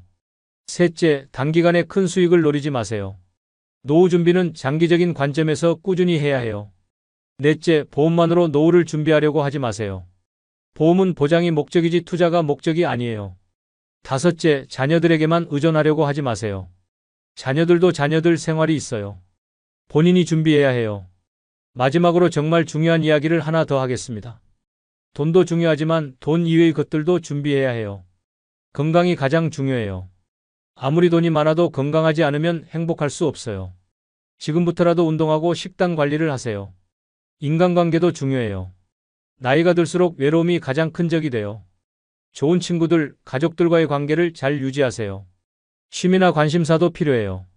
70대에도 재미있게 할 수 있는 일들이 있어야 해요. 지금부터 다양한 활동을 시도해 보세요. 긍정적인 마음가짐도 중요해요. 나이가 들어도 꿈과 목표가 있는 사람이 더 행복해요. 항상 배우고 성장하려는 마음을 가지세요. 사회적 기여도 생각해 보세요. 자신의 경험과 지혜를 후배들에게 전해주는 것도 의미 있는 일이에요. 여러분, 오늘 이야기가 도움이 되셨나요?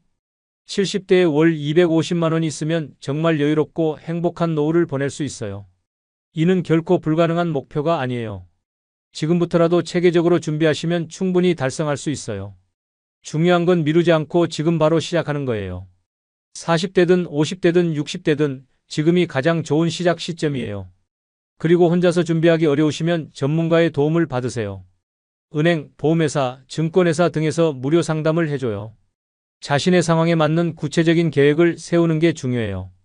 마지막으로 이것만은 꼭 기억해 주세요. 노후 준비는 선택이 아니라 필수예요. 누구에게나 노년은 찾아와요. 미리미리 준비해서 여유롭고 당당한 노후를 맞이하시기 바랍니다. 오늘 이야기를 듣고 계신 모든 분들이 건강하고 행복한 노후를 보내시기를 진심으로 바랍니다. 다음 영상에서는 오늘 말씀드린 연금 상품들을 구체적으로 어떻게 선택하고 가입해야 하는지 상품별 장단점과 가입 요령을 상세하게 알려드리겠습니다. 연금저축펀드 vs 연금저축보험, 어떤 걸 선택해야 할지, 그리고 각 연령대별로 어떤 포트폴리오로 구성해야 하는지 실전 가이드를 제공해 드릴 예정이에요. 또한 주택연금 가입 시 주의사항과 활용 노하우, 그리고 국민연금 수령 시기를 조정해서 연금액을 늘리는 방법까지 모든 걸 알려드리겠습니다. 오늘도 끝까지 시청해 주셔서 정말 감사합니다. 여러분의 행복한 노후를 진심으로 응원합니다. 다음 영상에서 만나요. 안녕하세요, 여러분. 오늘은 정말 충격적인 이야기를 들려드리려고 합니다. 지금 여러분 앞에 두 가지 선택지가 있다고 상상해 보세요. 첫 번째는 현금 10억 원을 한 번에 받는 것. 두 번째는 죽을 때까지 매달 300만 원씩 연금을 받는 것. 여러분이라면 어떤 것을 선택하시겠어요? 아마 대부분 10억 원을 선택하실 거라고 생각합니다. 당연하죠. 10억이면 평생 써도 남을 돈이잖아요. 하지만 오늘 여러분께 들려드릴 이야기를 듣고 나시면 생각이 완전히 바뀌실 거예요.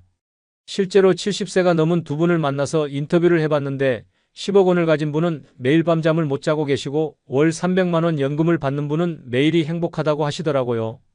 어떻게 이런 일이 가능할까요? 더 놀라운 건 우리나라 노인 자살률이 OECD 국가 중 1위라는 사실입니다.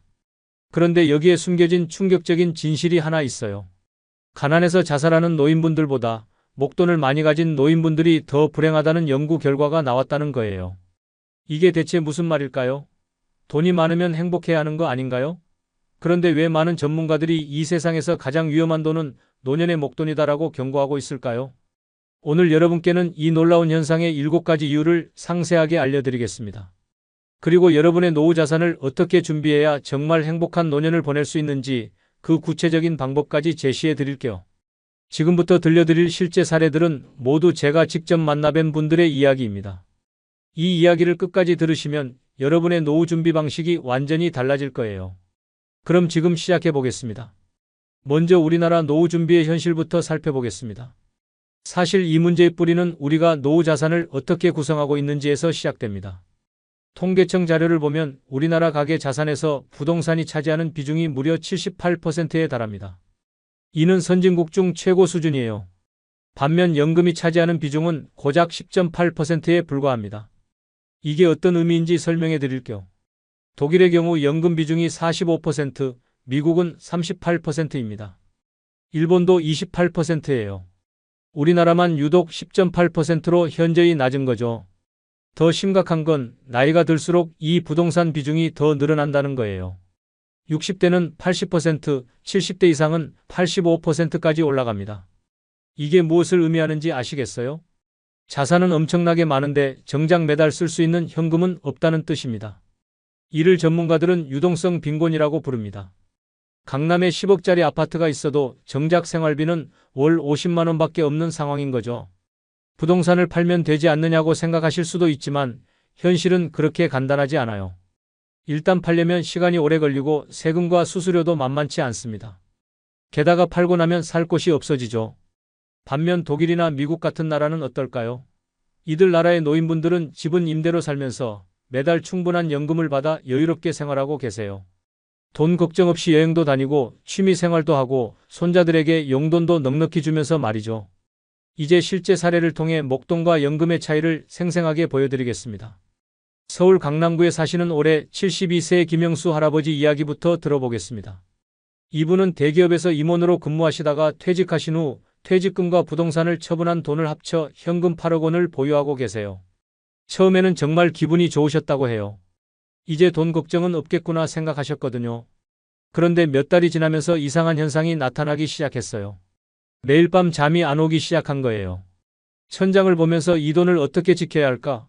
혹시 사기를 당하면 어떡하지? 투자를 잘못하면 어떻게 되지? 이런 생각들이 머릿속을 맴돌기 시작했다고 해요. 아침에 일어나면 제일 먼저 하는 일이 핸드폰으로 통장 잔고를 확인하는 거였어요.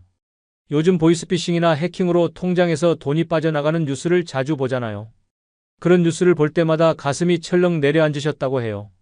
그래서 결국 이분은 8억 원을 3개 은행에 나누어서 보관하기 시작하셨어요. 한 곳에 다 두면 불안하니까요. 하지만 그래도 불안감은 사라지지 않았어요. 부인이 이런 모습을 보시고 여보, 돈이 이렇게 많은데 왜 이렇게 불안해해요? 라고 물으셨다고 해요. 그때 김 할아버지가 깨달았다고 합니다. 아, 내가 돈의 주인이 아니라 돈의 노예가 되어버렸구나. 실제로 이분을 만나 뵀을 때 얼굴에 피곤함이 역력히 드러나 있었어요. 돈이 많다는 게 이렇게 스트레스일 줄 몰랐다고 하시더라고요. 이제 정반대 사례를 보겠습니다. 경기도 성남시에 사시는 올해 69세 박정희 할머니 이야기예요. 이분은 남편분과 합쳐서 매달 350만 원의 연금을 받고 계세요. 국민연금, 개인연금, 주택연금까지 합쳐서 말이죠.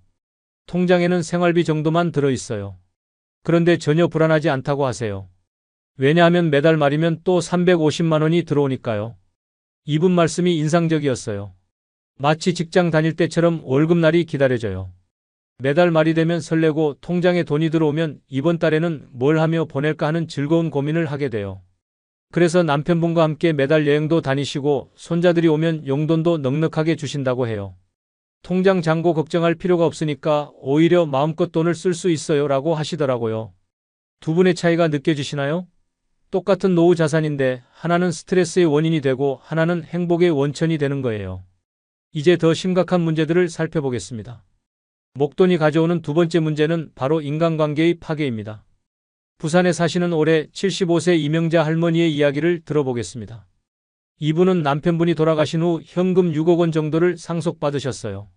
처음에는 정말 좋았다고 해요. 이제 노후 걱정은 없겠구나 생각하셨거든요.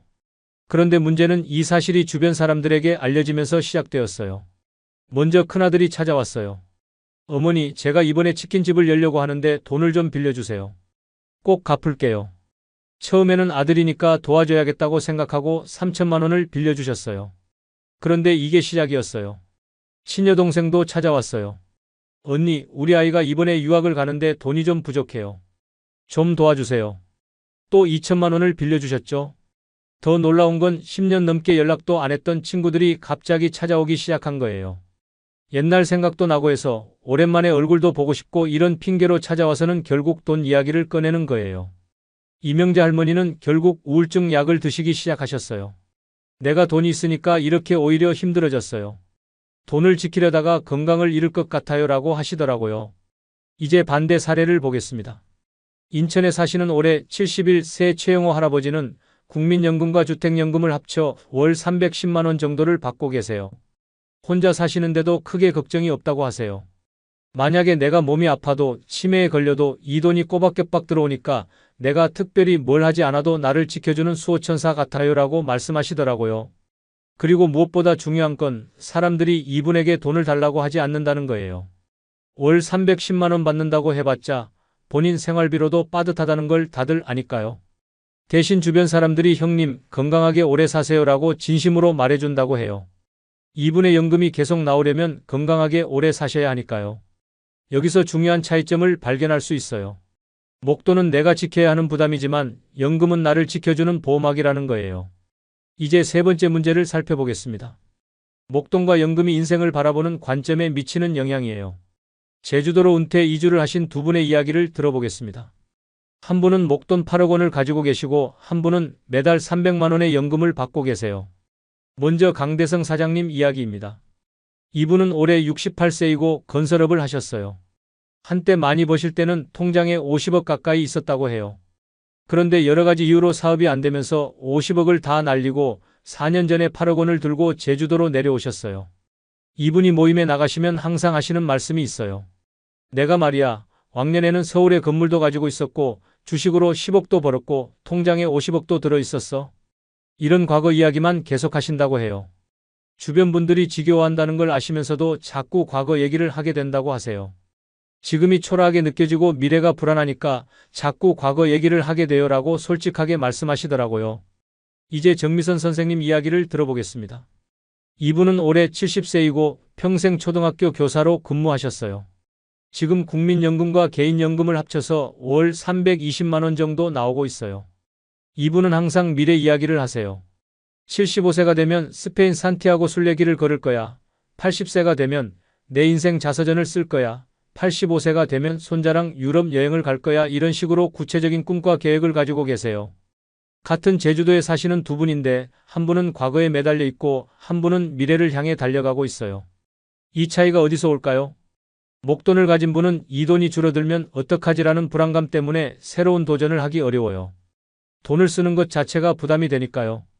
반면 연금을 받는 분은 어차피 매달 돈이 들어오니까 이번 달에 좀 많이 써도 괜찮아라는 여유가 있어요. 그래서 새로운 계획을 세우고 실행에 옮길 수 있는 거죠. 심리학에서는 이를 과거 지향적 사고와 미래 지향적 사고로 구분해요. 과거 지향적 사고는 우울감을 증가시키고 미래 지향적 사고는 행복감을 증가시킨다고 알려져 있어요. 이제 네 번째 문제, 투자 실패 시의 복구 능력 차이를 살펴보겠습니다. 대구에 사시는 73세 험한수 할아버지 이야기부터 들어보겠습니다. 이분은 중견회사 임원으로 퇴직하시면서 퇴직금과 평생 모은 돈을 합쳐 현금 7억 원을 가지고 계셨어요. 이분이 2021년에 비트코인을 시작하셨어요. 처음에는 200만 원 정도로 조심스럽게 시작하셨는데 수익이 나니까 욕심이 생기기 시작한 거예요. 이거 나도 할 수 있겠는데라고 생각하시면서 점점 투자 금액을 늘려가셨어요. 결국 5억 원까지 투자하셨는데 1년 6개월 만에 90%를 손실 보셨어요. 5억 원이 5천만 원이 된 거죠. 원래 7억 원 중에서 2억 원은 남아 있었지만 갑자기 7억 원이 2억 5천만 원이 되어버린 거예요. 이분 말씀이 정말 가슴 아팠어요. 평생 모은 재산이 한순간에 날아가서 죽고 싶어요. 밥맛도 없고 잠도 안 와요. 아내한테 말도 못하고 있어요 라고 하시더라고요. 이제 정반대 사례를 보겠습니다. 광주에 사시는 66세 나영이 할머니 이야기예요. 이분도 속으신 적이 있어요. 통장에 있던 180만 원을 다단계에 투자했다가 다 날리신 거예요. 처음에는 뭔지 모르고 투자하셨는데 나중에 다단계라는 걸 알게 되셨어요. 그래서 한 달 동안 생활비가 없어서 라면만 드셨다고 해요. 그런데 중요한 건 그 다음이에요. 다음 달에 다시 180만 원이 들어왔잖아요. 한 달만 참았더니 다시 원래대로 회복된 거예요. 나영이 할머니 말씀이 인상적이었어요. 그 일 이후로는 어떤 투자 유혹이 와도 거들떠보지도 않아요. 한번 당해보니까 면역이 생겼어요 라고 하시더라고요. 여기서 중요한 차이점을 볼 수 있어요. 목돈을 가진 분은 한 번의 실수로 평생의 자산을 잃을 수 있지만 연금을 받는 분은 실수를 해도 한 달만 참으면 다시 회복될 수 있다는 거예요. 이는 투자 심리학에서 말하는 손실 회피 편향과도 관련이 있어요. 목돈을 가진 사람은 손실에 대한 두려움이 커서 제대로 된 투자 결정을 내리기 어려워요. 반면 연금을 받는 사람은 상대적으로 여유롭게 투자할 수 있죠. 이제 다섯 번째 문제, 인지 능력이 저하됐을 때의 위험성을 살펴보겠습니다. 이는 고령화 사회에서 매우 중요한 문제예요. 수원에 사시는 79세 김순자 할머니 이야기입니다. 이분은 경도 인지장애를 몇 년 전부터 앓고 계셨어요. 심하지는 않았지만 기억력이 조금씩 떨어지기 시작하신 거죠. 큰딸 윤정 씨의 증언에 따르면 어머니 통장에 3억 원이 있었는데 1년 사이에 1억 8천만 원이 사라졌다고 해요.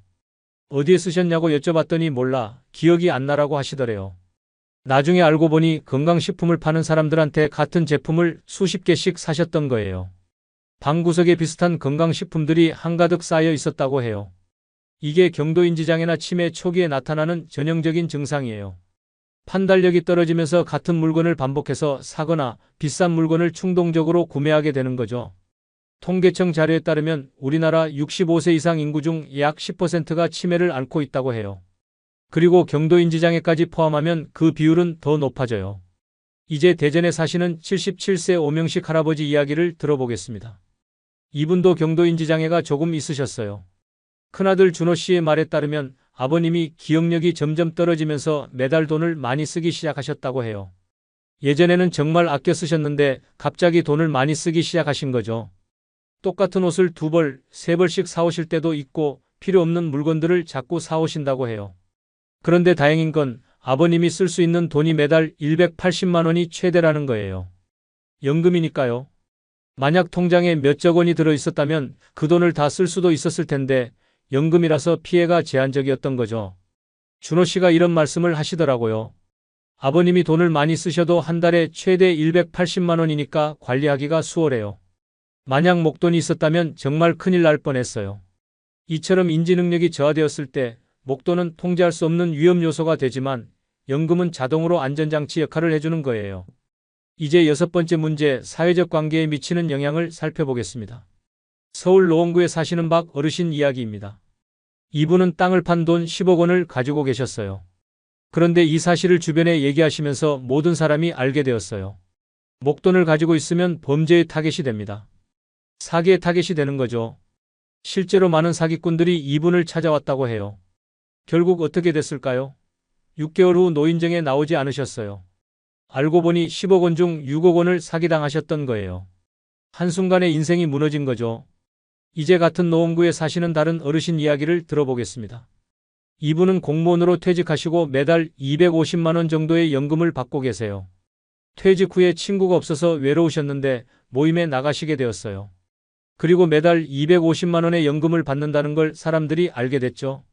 그러자 사람들이 다가오기 시작했어요. 형님, 밥 좀 사주세요. 커피 좀 사주세요. 이렇게 말이죠. 물론 이분의 연금 때문에 다가온 거긴 하지만 이분은 상관없다고 하세요. 그래도 내가 연금을 받고 있기 때문에 친구도 사귀고 노년에 외롭지 않아서 너무 좋아요 라고 말씀하시더라고요. 여기서 중요한 차이점을 발견할 수 있어요. 목돈을 가진 사람은 사기꾼들의 표적이 되지만 연금을 받는 사람은 건전한 사교의 대상이 된다는 거예요. 물론 연금을 받는 분에게 접근하는 사람들도 어느 정도는 경제적 이유가 있겠지만 그 규모가 훨씬 작고 건전해요. 밥 한 끼, 커피 한 잔 정도니까요. 반면 목돈을 가진 분들에게는 수억 원 규모의 사기가 접근하죠. 마지막 7번째 문제는 가장 가슴 아프면서도 현실적인 이야기입니다. 바로 자녀들의 마음가짐 차이예요. 이 부분은 좀 민감한 내용이라 익명으로 말씀드리겠습니다. 45세 A씨의 고백입니다. 부끄러운 얘기지만 아버지가 지금 현금 12억 원을 가지고 계세요. 형제들이 만날 때마다 은근히 돈 얘기를 해요. 아버지가 그 돈으로 뭘 하실까? 혹시 젊은 여자한테 빠져서 다 쓰는 건 아닐까? 이런 걱정까지 해요. 그리고 더 충격적인 고백이 이어졌어요. 정말 나쁜 생각이지만 가끔 아버지가 언제까지 사실까 하는 생각이 들 때가 있어요. 그런 생각을 할 때마다 제 자신이 너무 괴로워요. 반대로 48세 D씨의 이야기는 완전히 달랐어요. 어머니가 연금으로 매달 280만 원 정도 나와요. 많이 안 쓰시니까 매달 저희한테 용돈도 주시고 손자들 학원비도 대주세요. 손자들이 우리 할머니 최고라고 너무 좋아해요. 이분은 이렇게 말씀하셨어요. 어머니가 100살까지 건강하게 사셨으면 좋겠어요. 어머니가 오래 사실수록 저희도 좋고 손자들도 좋거든요. 정말 극명한 차이죠? 목돈 있으면 자녀들이 빨리 돌아가시기를 바라지만 연금이 있으면 오래 사시기를 바라게 되는 거예요. 이는 단순히 자녀들이 나쁘다고 할 수 없는 문제예요. 인간의 본성이기도 하거든요. 목돈이 있으면 상속에 대한 기대가 생기고 연금이 있으면 지속적인 혜택에 대한 기대가 생기는 거죠. 지금까지 7가지 이유를 모두 살펴봤습니다. 다시 한번 정리해 보겠습니다. 첫째, 목돈을 가진 사람은 불안하고 연금을 가진 사람은 편안합니다. 둘째, 목돈은 내가 지켜야 하지만 연금은 나를 지켜줍니다. 셋째, 목돈이 많으면 과거 이야기를 하지만 연금이 많으면 미래를 꿈꿉니다. 넷째, 목돈을 날리면 평생이 힘들지만 연금을 날려도 한 달만 참으면 됩니다. 다섯째, 목돈은 인지능력 저하 시 통제할 수 없지만 연금은 자동으로 안전장치가 됩니다. 여섯째, 목돈을 가진 사람은 사기꾼의 표적이 되고 연금을 받는 사람은 건전한 사교의 대상이 됩니다. 일곱째, 목돈이 있으면 자녀들이 빨리 돌아가시기를 바라지만 연금이 있으면 오래 사시기를 바랍니다. 들어보시니까 어떠세요? 정말 공감이 되시죠? 그럼 이제 실제로 어떻게 준비해야 하는지 구체적인 방법을 알려드리겠습니다. 첫 번째로는 국민연금을 최대한 활용하셔야 해요. 현재 국민연금에 가입되어 계신 분들은 가능한 한 오래 납부하시고 수급 시기도 늦추시는 걸 고려해 보세요. 국민연금은 수급을 1년 늦출 때마다 7.2%씩 증액됩니다. 5년을 늦추면 36%가 증액되는 거예요. 70세부터 받으면 65세부터 받을 때보다 36%를 더 받을 수 있는 거죠. 두 번째로는 퇴직금을 목돈으로 받지 마시고 연금으로 받으시기 바라요. 많은 분들이 퇴직금을 한꺼번에 받아서 목돈으로 만드시는데 이게 바로 문제의 시작이에요. 퇴직금을 연금으로 받으면 매달 일정한 금액이 들어와서 생활비로 활용할 수 있어요. 그리고 목돈으로 받았을 때 생기는 여러 가지 문제들을 피할 수 있죠. 세 번째로는 개인연금을 준비하세요. 국민연금과 퇴직연금만으로는 부족할 수 있거든요. 개인연금은 세액공제 혜택도 있고 장기간 불입하면 복리 효과도 누릴 수 있어요. 특히 젊은 분들은 지금부터라도 개인연금을 시작하시기 바라요. 20대, 30대부터 시작하면 은퇴할 때 상당한 연금을 받을 수 있어요. 네 번째로는 주택연금을 고려해 보세요. 집은 있는데 현금이 부족한 분들에게는 주택연금이 좋은 대안이 될 수 있어요. 주택연금은 집을 담보로 매달 일정한 금액을 받는 제도예요. 집에서 계속 살면서도 매달 연금을 받을 수 있죠. 그리고 본인이 돌아가신 후에 집값에서 그동안 받은 연금을 정산하는 방식이에요. 다섯 번째로는 적절한 자산 배분이 중요해요. 전체 자산 중 부동산 비중을 줄이고 연금과 현금성 자산 비중을 늘려야 해요. 전문가들은 노후에는 안전자산 비중을 70% 이상으로 유지하라고 권합니다. 주식이나 부동산 같은 위험자산은 30% 이하로 제한하는 거죠. 여섯 번째로는 건강관리에 투자하세요. 아무리 연금이 많아도 건강하지 않으면 의미가 없어요. 정기적인 건강검진과 운동, 그리고 좋은 음식으로 건강을 유지하시기 바라요. 특히 치매 예방이 중요해요. 규칙적인 운동과 독서, 사회활동 참여가 치매 예방에 도움이 된다고 알려져 있어요. 일곱 번째로는 금융교육을 받으세요. 나이가 들수록 각종 금융사기의 표적이 되기 쉬워요. 금융상품에 대한 기본 지식과 사기수법에 대한 정보를 미리 알아두시는 게 중요해요. 마지막으로 가족과 충분히 상의하세요. 노후 자산 관리는 혼자서 할 수 있는 일이 아니에요.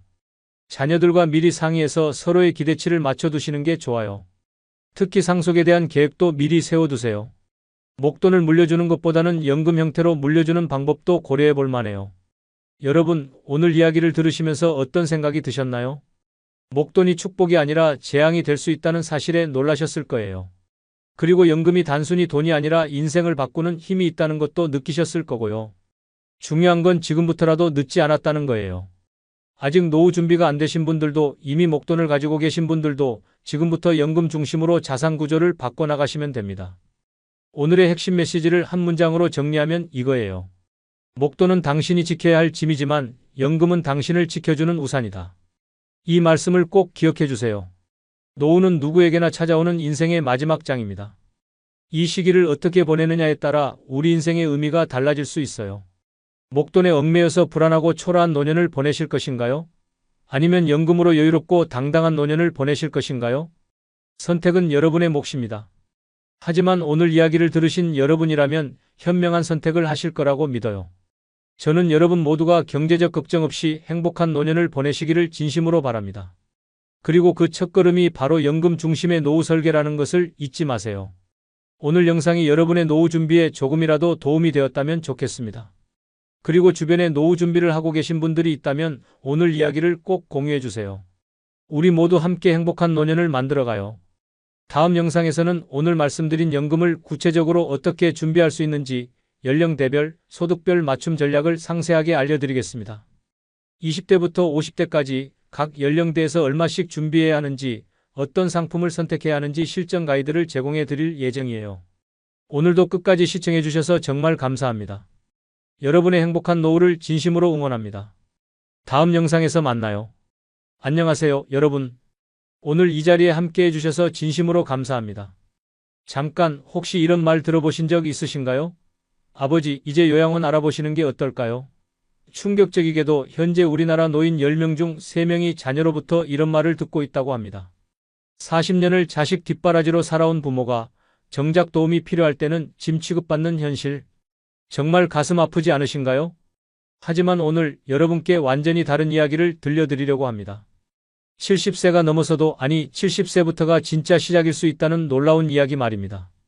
실제로 한 분이 자녀들에게 버림받은 순간부터 시작해서 어떻게 경제적으로 자유로워지고 건강을 되찾고 진정한 행복을 찾아가셨는지, 그 모든 과정을 생생하게 들려드릴게요. 특히 70대 이후에 반드시 갖춰야 할 3가지가 무엇인지, 그리고 그것들을 어떻게 하나씩 만들어 나갈 수 있는지 구체적으로 알아보겠습니다. 끝까지 함께 해주신다면 여러분의 남은 인생이 완전히 달라질 수 있는 새로운 가능성을 발견하시게 될 거예요. 지금부터 시작하는 이 이야기가 여러분에게도 새로운 희망이 되기를 진심으로 바랍니다. 여러분, 40년이라는 시간이 어떤 의미인지 아시나요? 한 사람이 태어나서 장성할 때까지의 시간이죠.